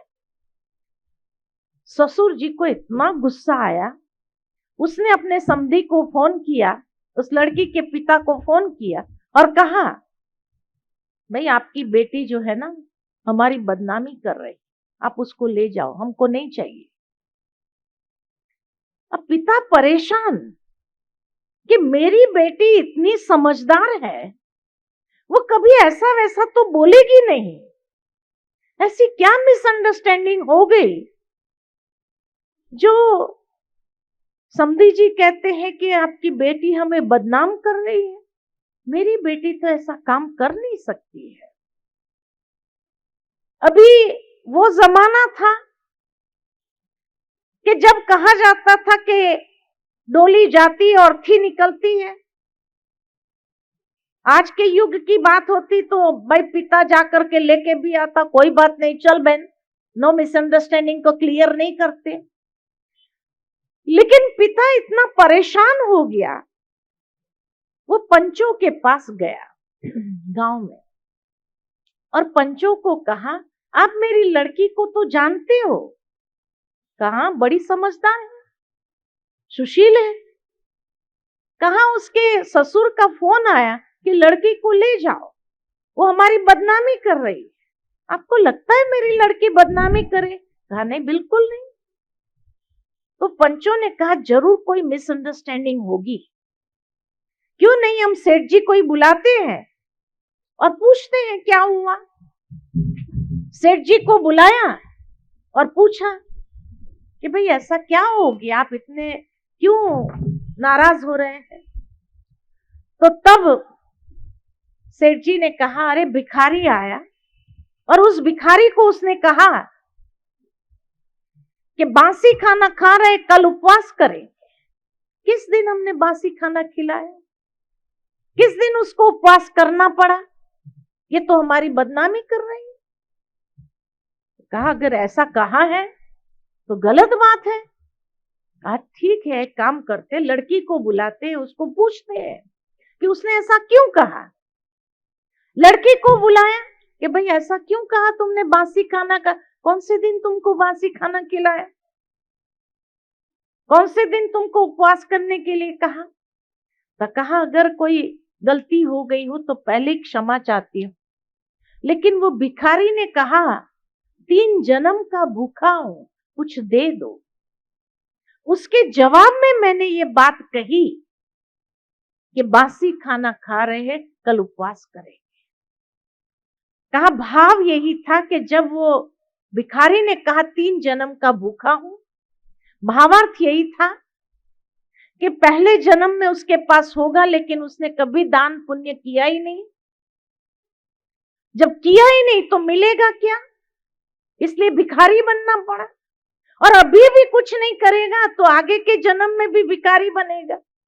इसलिए वो ये कहना चाहता है कुछ ऐसा दे दो ताकि मैं भी दान करूं और कम से कम अपने आने वाले जन्म को तो संवार लूं, नहीं तो 3 जन्म से भूखा रहना पड़ेगा मुझे। तो हमारे घर में भी ससुर जी का नियम है कि दान नहीं करना। इसीलिए मैंने उसको जवाब दिया कि ये जो बंगला महल जैसा घर देख रहा है, ये गाड़ी मोटर सब कुछ देख रहा है, ये पूर्व जन्म में अच्छे कर्म का फल है, इसलिए बासी खाना खा रहे हैं। लेकिन इस जन्म हम भी कुछ नहीं करेंगे तो अगला जन्म हमारा भी उपवास का ही है। तो बासी खाना खा रहे हैं, कल उपवास करेंगे। ये बात इसी संदर्भ में कही गई। जब ससुर जी को ये बात समझ में आई कि बात तो सही कह रही है, इस जन्म में हम कोई दान पुण्य नहीं कर रहे हैं तो अगला जन्म तो उपवास ही करना पड़ेगा। उसकी आंखें खुल गई। उसने बहुओं को, बेटों को कहा खुले दिल से दान करो, दान करने से कम नहीं होगा, बढ़ता ही जाएगा। इसीलिए आज संसार में कई लोग लंगर चलाते हैं, खिलाते हैं, दान करते, क्यों करते हैं? यही इंश्योरेंस पॉलिसी को पकाने के लिए ये प्रीमियम तो भरना ही पड़ेगा, बिना प्रीमियम भरे नहीं मिलेगा। तो भी समझ में आए, इसलिए कहा कर्म में अकर्म और अकर्म में कर्म। जो मिला है उसको सफल करना।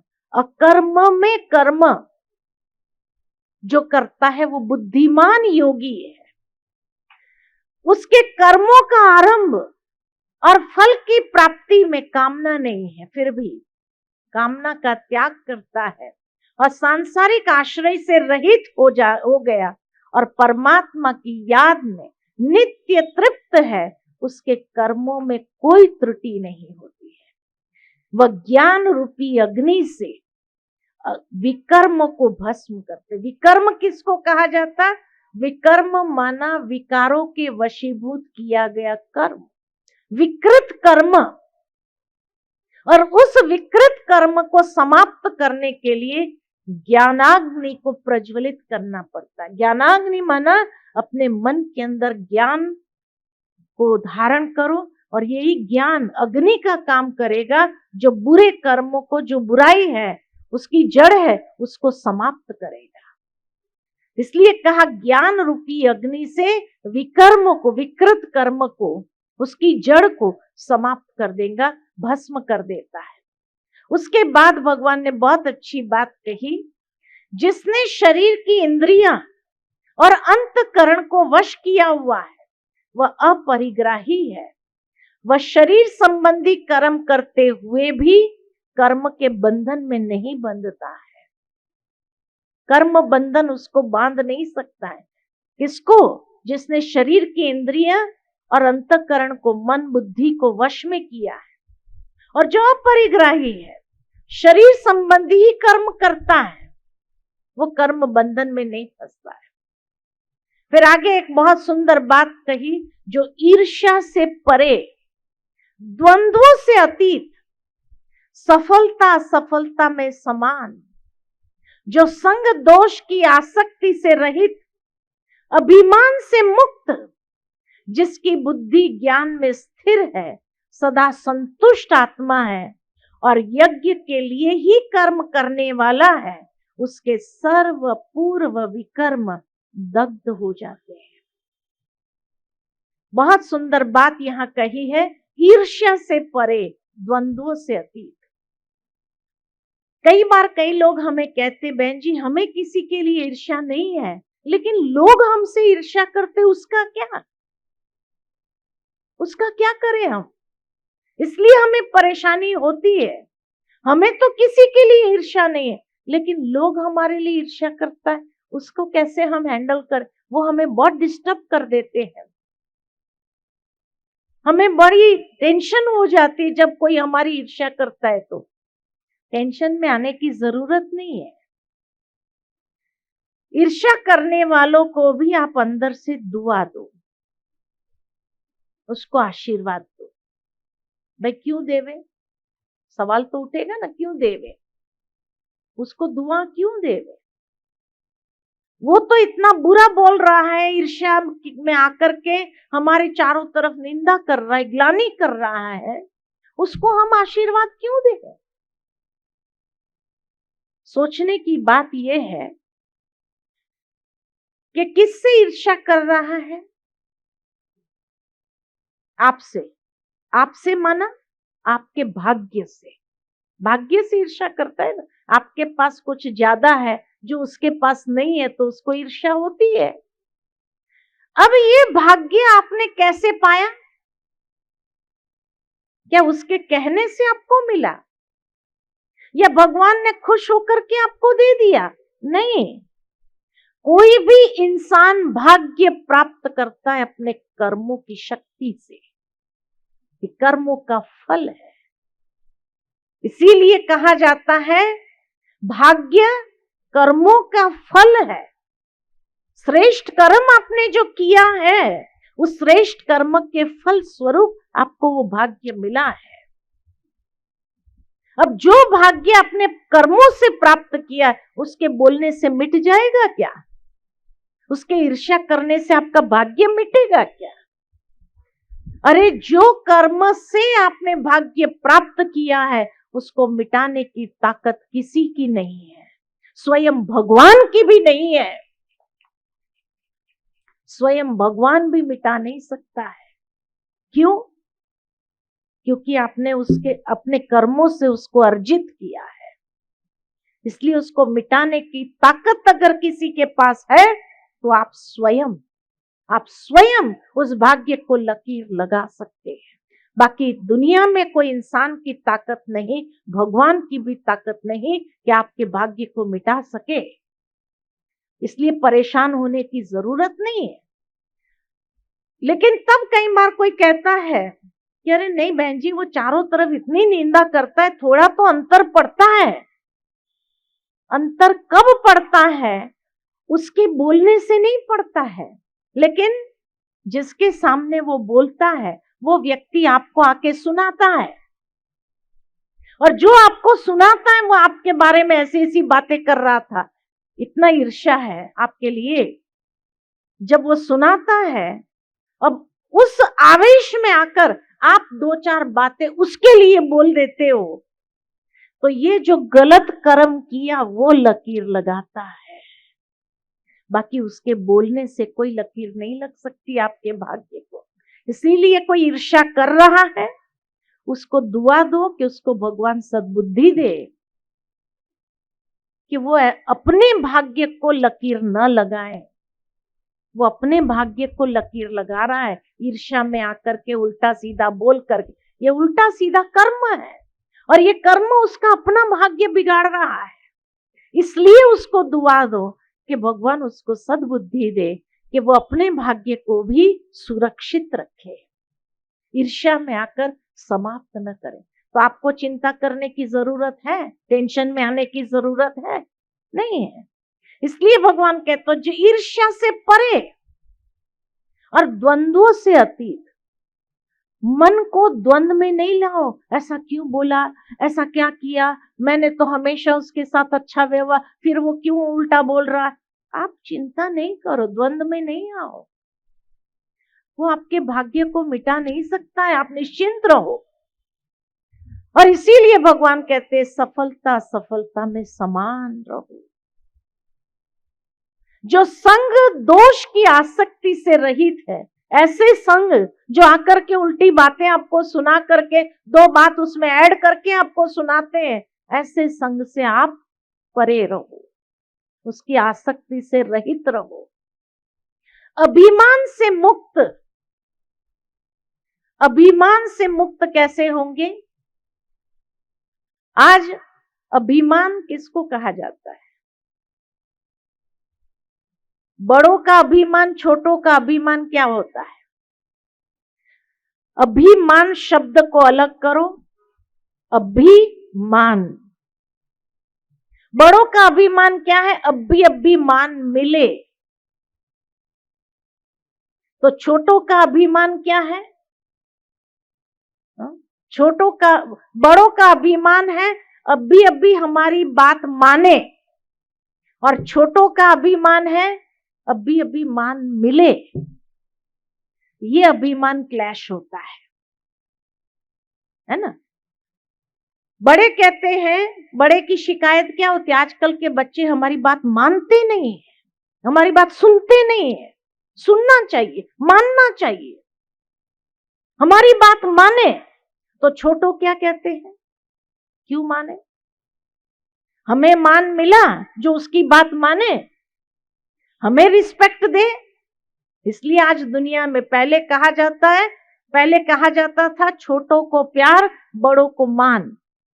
लेकिन आज की दुनिया में कहा जाता छोटों को मान देना, बड़ों को प्यार देना। छोटों को भी मान चाहिए, है ना।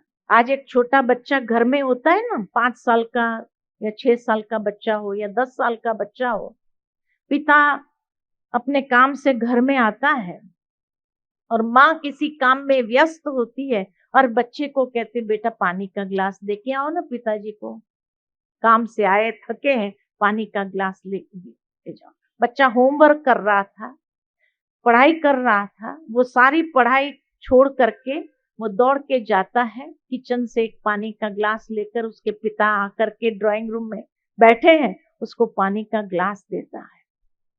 लेकिन पिता अपने टेंशन में, उसने थैंक यू बेटा नहीं कहा। दूसरे दिन उसको पानी मिलेगा? मिलेगा।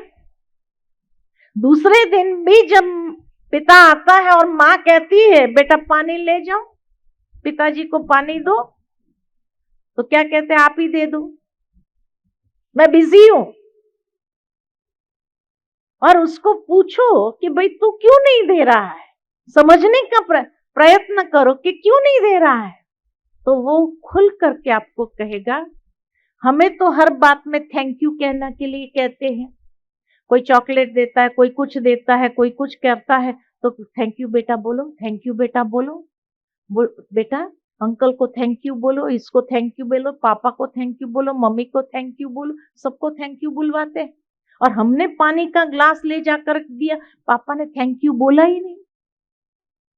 बच्चों को भी मान चाहिए, मान चाहिए। अगर पिता ने कह दिया बेटा थैंक यू, दूसरे दिन माँ को कहना नहीं पड़ता है बेटा पानी ले जाओ। पिता जैसे ही घर में पैर दौड़ करके जाएगा, पानी लेकर के जाएगा, है कि नहीं? इसलिए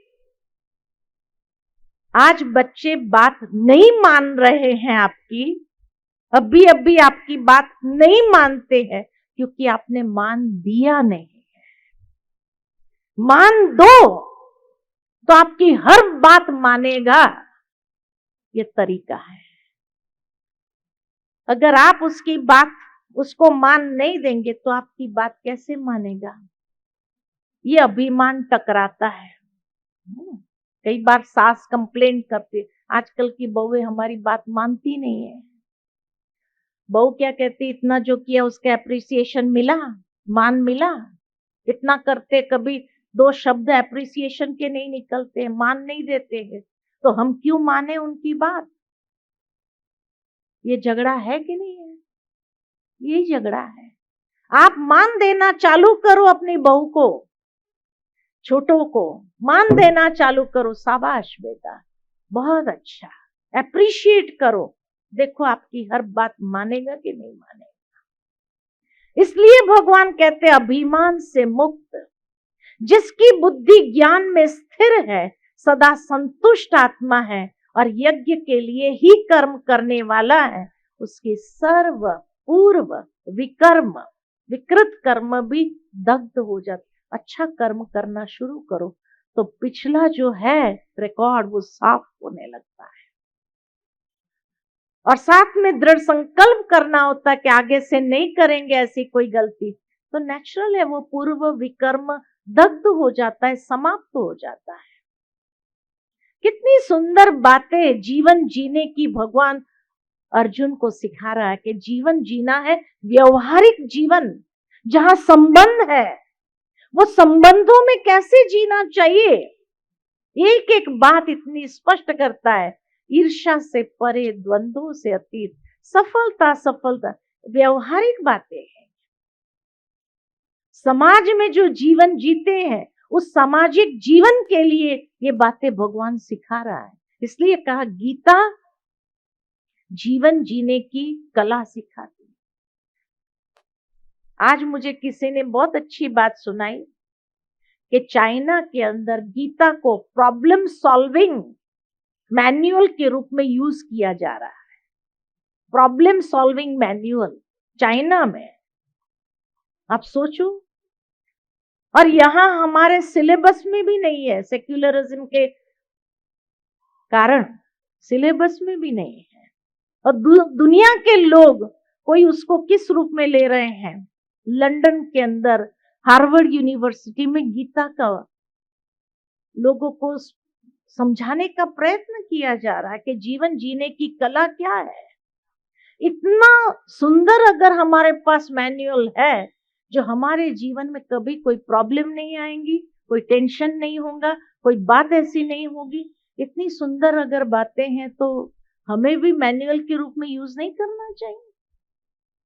सारे प्रॉब्लम्स का अगर समाधान मिल रहे हो तो टेंशन किस बात का, सारा टेंशन तो समाप्त हो जाता है। फिर भगवान से अर्जुन पूछता है कि हे प्रभु, सभी यज्ञ में श्रेष्ठ यज्ञ कौन सा है? तो भगवान कहते हैं, अर्जुन, सर्व यज्ञों से ज्ञान यज्ञ अति श्रेष्ठ है। ये 4 दिन का क्या था? ज्ञान यज्ञ था ना। ये ज्ञान यज्ञ है जहां आत्मा का शुद्धिकरण हो रहा है, हमारे विचारों का शुद्धिकरण हो रहा है। इसलिए कहा यज्ञ तभी करते हैं जहां शुद्धिकरण की प्रक्रिया होती है। तो भगवान कहते सभी यज्ञों में ज्ञान यज्ञ अति श्रेष्ठ और परम कल्याणकारी है, क्योंकि महान पाप आत्माएं भी ज्ञान नैया द्वारा संसार सागर को पार कर देती है। जिस प्रकार अग्नि ईंधन को भस्म कर देती है, वैसे ज्ञान भी विकर्मों को भस्म कर देता है। अलग अलग टेक्निक भगवान बताते हैं। विकर्म यानी विकृत कर्म जो हो गए हैं, उसको समाप्त हम कैसे कर सकते हैं। सर्व विकर्म और साधनों की आसक्ति और मोह को समाप्त कर ज्ञान और योग की परिपक्व अवस्था से आत्मा शुद्ध और पवित्र हो जाती है। ये 4 दिन के ज्ञान यज्ञ में कितनी प्राप्ति हुई, कितनी बातें समझने को मिली। जीवन जीने की कला कितने स्वरूप से हमें प्राप्त हुई और कितनी सुंदर बातें, एक एक बात भगवान ने, चाहे सामाजिक जीवन हो, चाहे व्यक्तिगत जीवन हो। हाँ, आत्मा के लेसन में हमने दूसरे अध्याय में देखा व्यक्तिगत जीवन में अपने ऑरा को कैसे क्लीन करना है, ताकि हम अनेक विघ्नों को अट्रैक्ट न करें, लेकिन हर बार जैसे विघ्न दूर से ही रास्ता बदल दे। तो व्यक्तिगत जीवन के लिए, पारिवारिक जीवन के लिए, सामाजिक जीवन के लिए हर बात की जीवन जीने की कला गीता सिखा रही है। इतनी सुंदर बातें हैं जो एक एक बात, आज तो लास्ट डे है, क्योंकि जो है पूरा 18 अध्याय तो पूरा नहीं कर पाएंगे, लेकिन ये तो 4 अध्याय, 4 दिन में 4 अध्याय किया हमने। लेकिन एक एक अध्याय को आप सुनते जाएंगे ना, तो ऐसा लगेगा जैसे अंदर में इतनी सुंदर बातें हमें मिल रही है, और आपके जीवन से कई प्रॉब्लम वैसे ही समाप्त हो जाएंगे। कई प्रॉब्लम इसलिए उत्पन्न होते हैं अपने ही नेगेटिव थिंकिंग के कारण, कई प्रॉब्लम इसलिए उत्पन्न होते हैं कि हमारे रॉन्ग एक्ट्स के कारण, कई प्रॉब्लम इसलिए खड़े होते हैं हमारी कमजोरी का प्रयोग हो रहा है इसलिए। तो भगवान एक एक बात का सॉल्यूशन देते जाते हैं और समझाते हैं, और समझाते हुए हमें ये बताते हैं कि कैसे हमें इन बंधनों से अपने आप को मुक्त करना है। जिसने इंद्रियों के संयम से वासनाओं को जीता है, साधनों में आसक्ति नहीं है तथा परमात्मा में श्रद्धा विश्वास है, वही ज्ञान की पराकाष्ठा को प्राप्त कर सकता है तथा ज्ञान मार्ग के पुरुषार्थ में अग्रसर होकर परम शांति को प्राप्त कर लेता है। जीवन में हर इंसान को शांति चाहिए, लेकिन कैसे प्राप्त करना है उसकी विधि बताई कि जीवन में संयम होना चाहिए, वासनाओं को जीता होना चाहिए, साधनों में आसक्ति न हो और परमात्मा में श्रद्धा और विश्वास हो। तब ज्ञान की पराकाष्ठा स्वयं में अनुभव कर सकते और उसी से परम शांति को प्राप्त कर सकते। बाकी जो विवेकहीन, श्रद्धा रहित, संशय युक्त आत्मा है, पुरुषार्थ के मार्ग से भ्रष्ट हो जाती है और परम सुख की अनुभूति से वंचित हो जाती है। इसलिए हे धनंजय, परमात्मा के प्रति समर्पण भाव और कर्म योग की विधि से तथा ज्ञान युक्त विवेक की तलवार से अज्ञान से उत्पन्न संशय का नाश कर समत्व भाव से कर्म करो। बैलेंस स्टेट ऑफ माइंड से कर्म करो तो सर्व प्रकार के बंधनों से तुम मुक्त हो जाएगा। विवेकहीन नहीं बनो, श्रद्धा रहित नहीं बनो, संशय युक्त नहीं बनो। ये हमें अपने मार्ग से विचलित कर देता है और परम सुख की अनुभूति नहीं करने देता है। इसीलिए कहा ज्ञान युक्त विवेक की तलवार से जो अज्ञान है उसका नाश करना है, और उसका नाश करते हुए सर्व बंधनों से अपने आप को मुक्त करना है। तो ये चौथे अध्याय की बातें हम सभी ने सुनी आज, और जो है उसके बाद तो 5वां अध्याय, 6ठा अध्याय और आगे के अध्याय है। लेकिन वो तो जब कभी समय मिलेगा, दोबारा अगर इस तरफ आना हुआ तो अवश्य 18 अध्याय की बातें सुनेंगे। बहुत सुंदर बातें हैं, एक एक बात जैसे दिल को छूने वाली है, और हम समझेंगे कि अरे ये बात इतनी सरल थी, इसको मिटाना इतना सरल था, हमने तो समझा ही नहीं था। और एक एक बात का सॉल्यूशन मिलेगा, लाइफ में कई प्रॉब्लम्स को सॉल्व कर सकेंगे इसी गीता के ज्ञान से। तो आज मैं यहीं समाप्त करती हूँ। थोड़ी देर के लिए मन को ईश्वर में एकाग्र करेंगे, तो स्वस्थ होकर के बैठेंगे, पीठ सीधी हो। आज अपने मन को ईश्वर के सानिध्य में ले चलना है। आज तक हमारे मन में एक शिकायत थी, मन लगता नहीं है, मन भटक जाता है, मन प्रभु में एकाग्र नहीं होता है। क्यों नहीं होता है? क्योंकि परिचय ही नहीं था, कहाँ लगाना है मालूम ही नहीं था। अब आज मालूम पड़ा कि वो परमात्मा कौन है, उसका स्वरूप क्या है। वो तेजोमयी स्वरूप है, प्रकाश पुंज है, दिव्य ज्योति स्वरूप, एक नूर है। मैं आत्मा भी प्रकाश पुंज हूं, वो भी दिव्य ज्योति पुंज है। तो अब तो कनेक्शन होगा या नहीं होगा? ध्यान एकाग्र होगा। तो अब थोड़ी देर के लिए अपने मन को बाह्य सभी बातों से समेट लो, और अंतर चक्षु से भ्रुकुटी की मध्य में स्वयं को देखो, ज्योति पुंज के रूप में। महसूस करो स्वयं को चैतन्य शक्ति आत्मा के रूप में।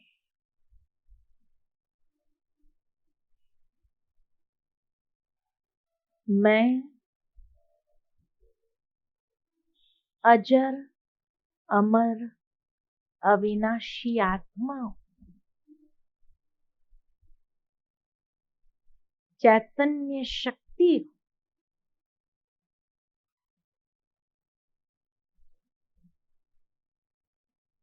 प्रकाश पुंज हूं।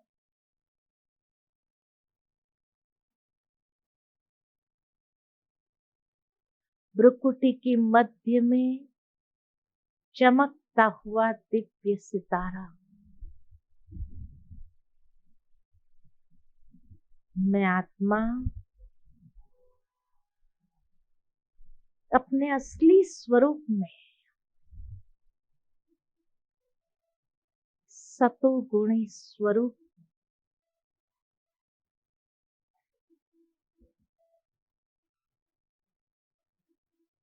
अपने स्वधर्म में स्थित,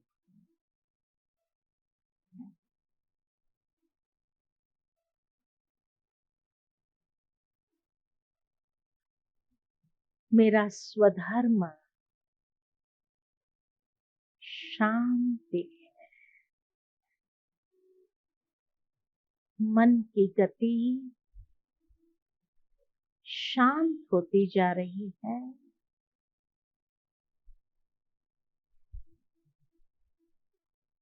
इस शांति में सच्चा सुख अनुभव कर रही हूं।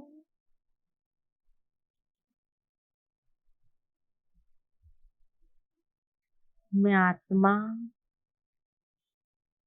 सत चित आनंद स्वरूप हूं।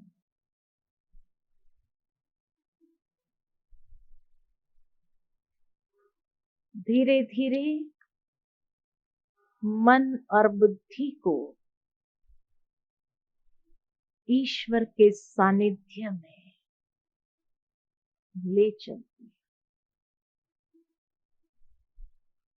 अंतर चक्षु से देखे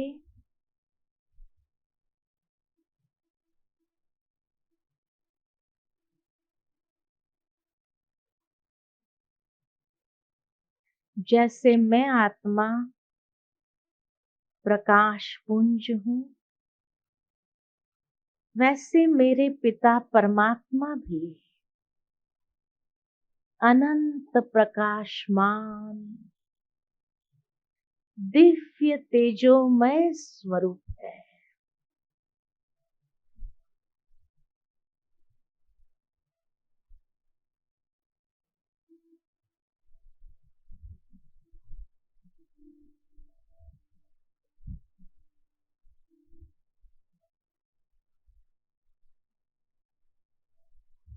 मेरे पिता परमात्मा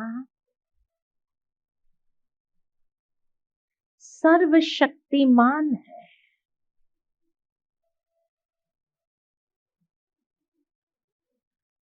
सर्वशक्तिमान परमात्मा की सर्व शक्तियों की किरणें मैं स्वयं में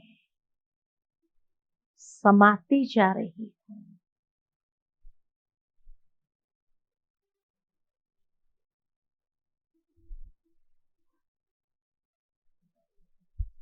और मैं आत्मा परमात्मा शक्ति की ऊर्जा से सशक्त हो रही हूं।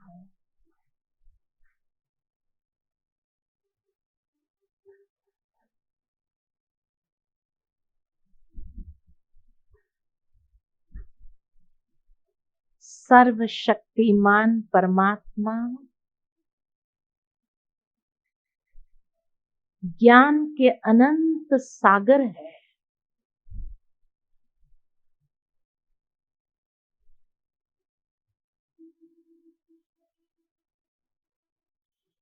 ज्ञान सागर परमात्मा से ज्ञान की एक एक बूंद को मैं अपनी बुद्धि रूपी झोली में समाती जा रही हूं। एक एक ज्ञान के रत्न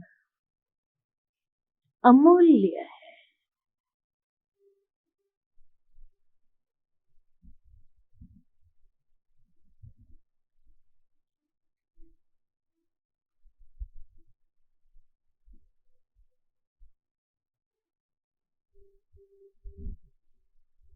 पिता परमात्मा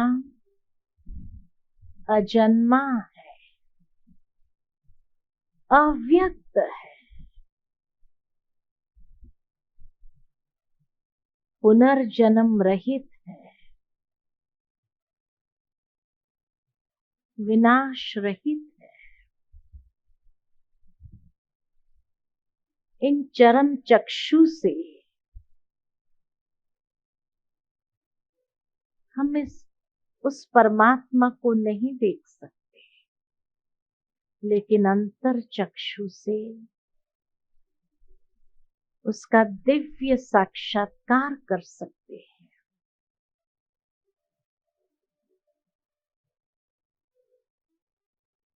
वह किसी माँ के गर्भ से संसार में नहीं आते हैं,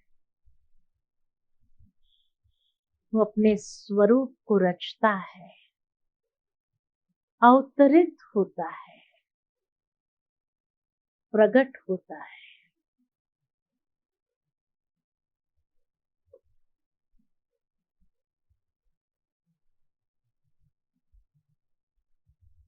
वितराग, भय और क्रोध से जो मुक्त रहता है, वो उस परमात्मा का साक्षात्कार कर सकता है,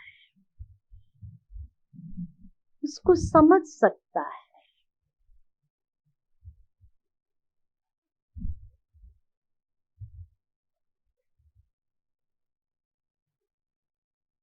जब जब धर्म की अति ग्लानि होती है, तब तब परमात्मा इस संसार में अवतरित होते हैं।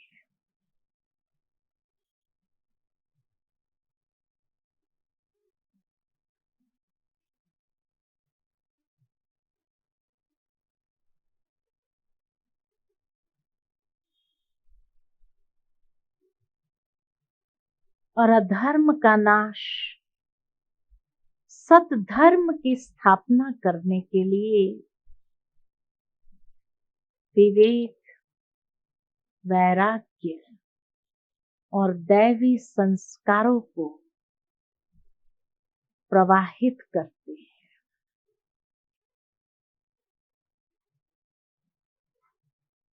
ज्ञान की तलवार से विकर्म को दग्ध करते हैं।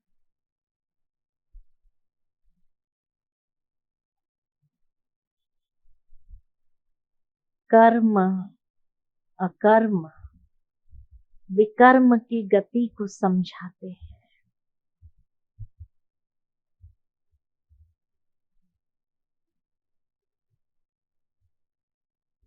और ज्ञानाग्नि से अज्ञान का अंधकार नष्ट करते हैं।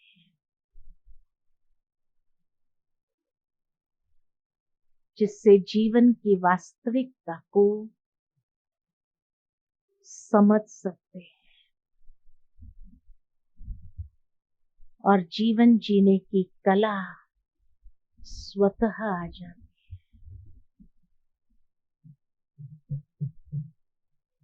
ओम शांति शांति।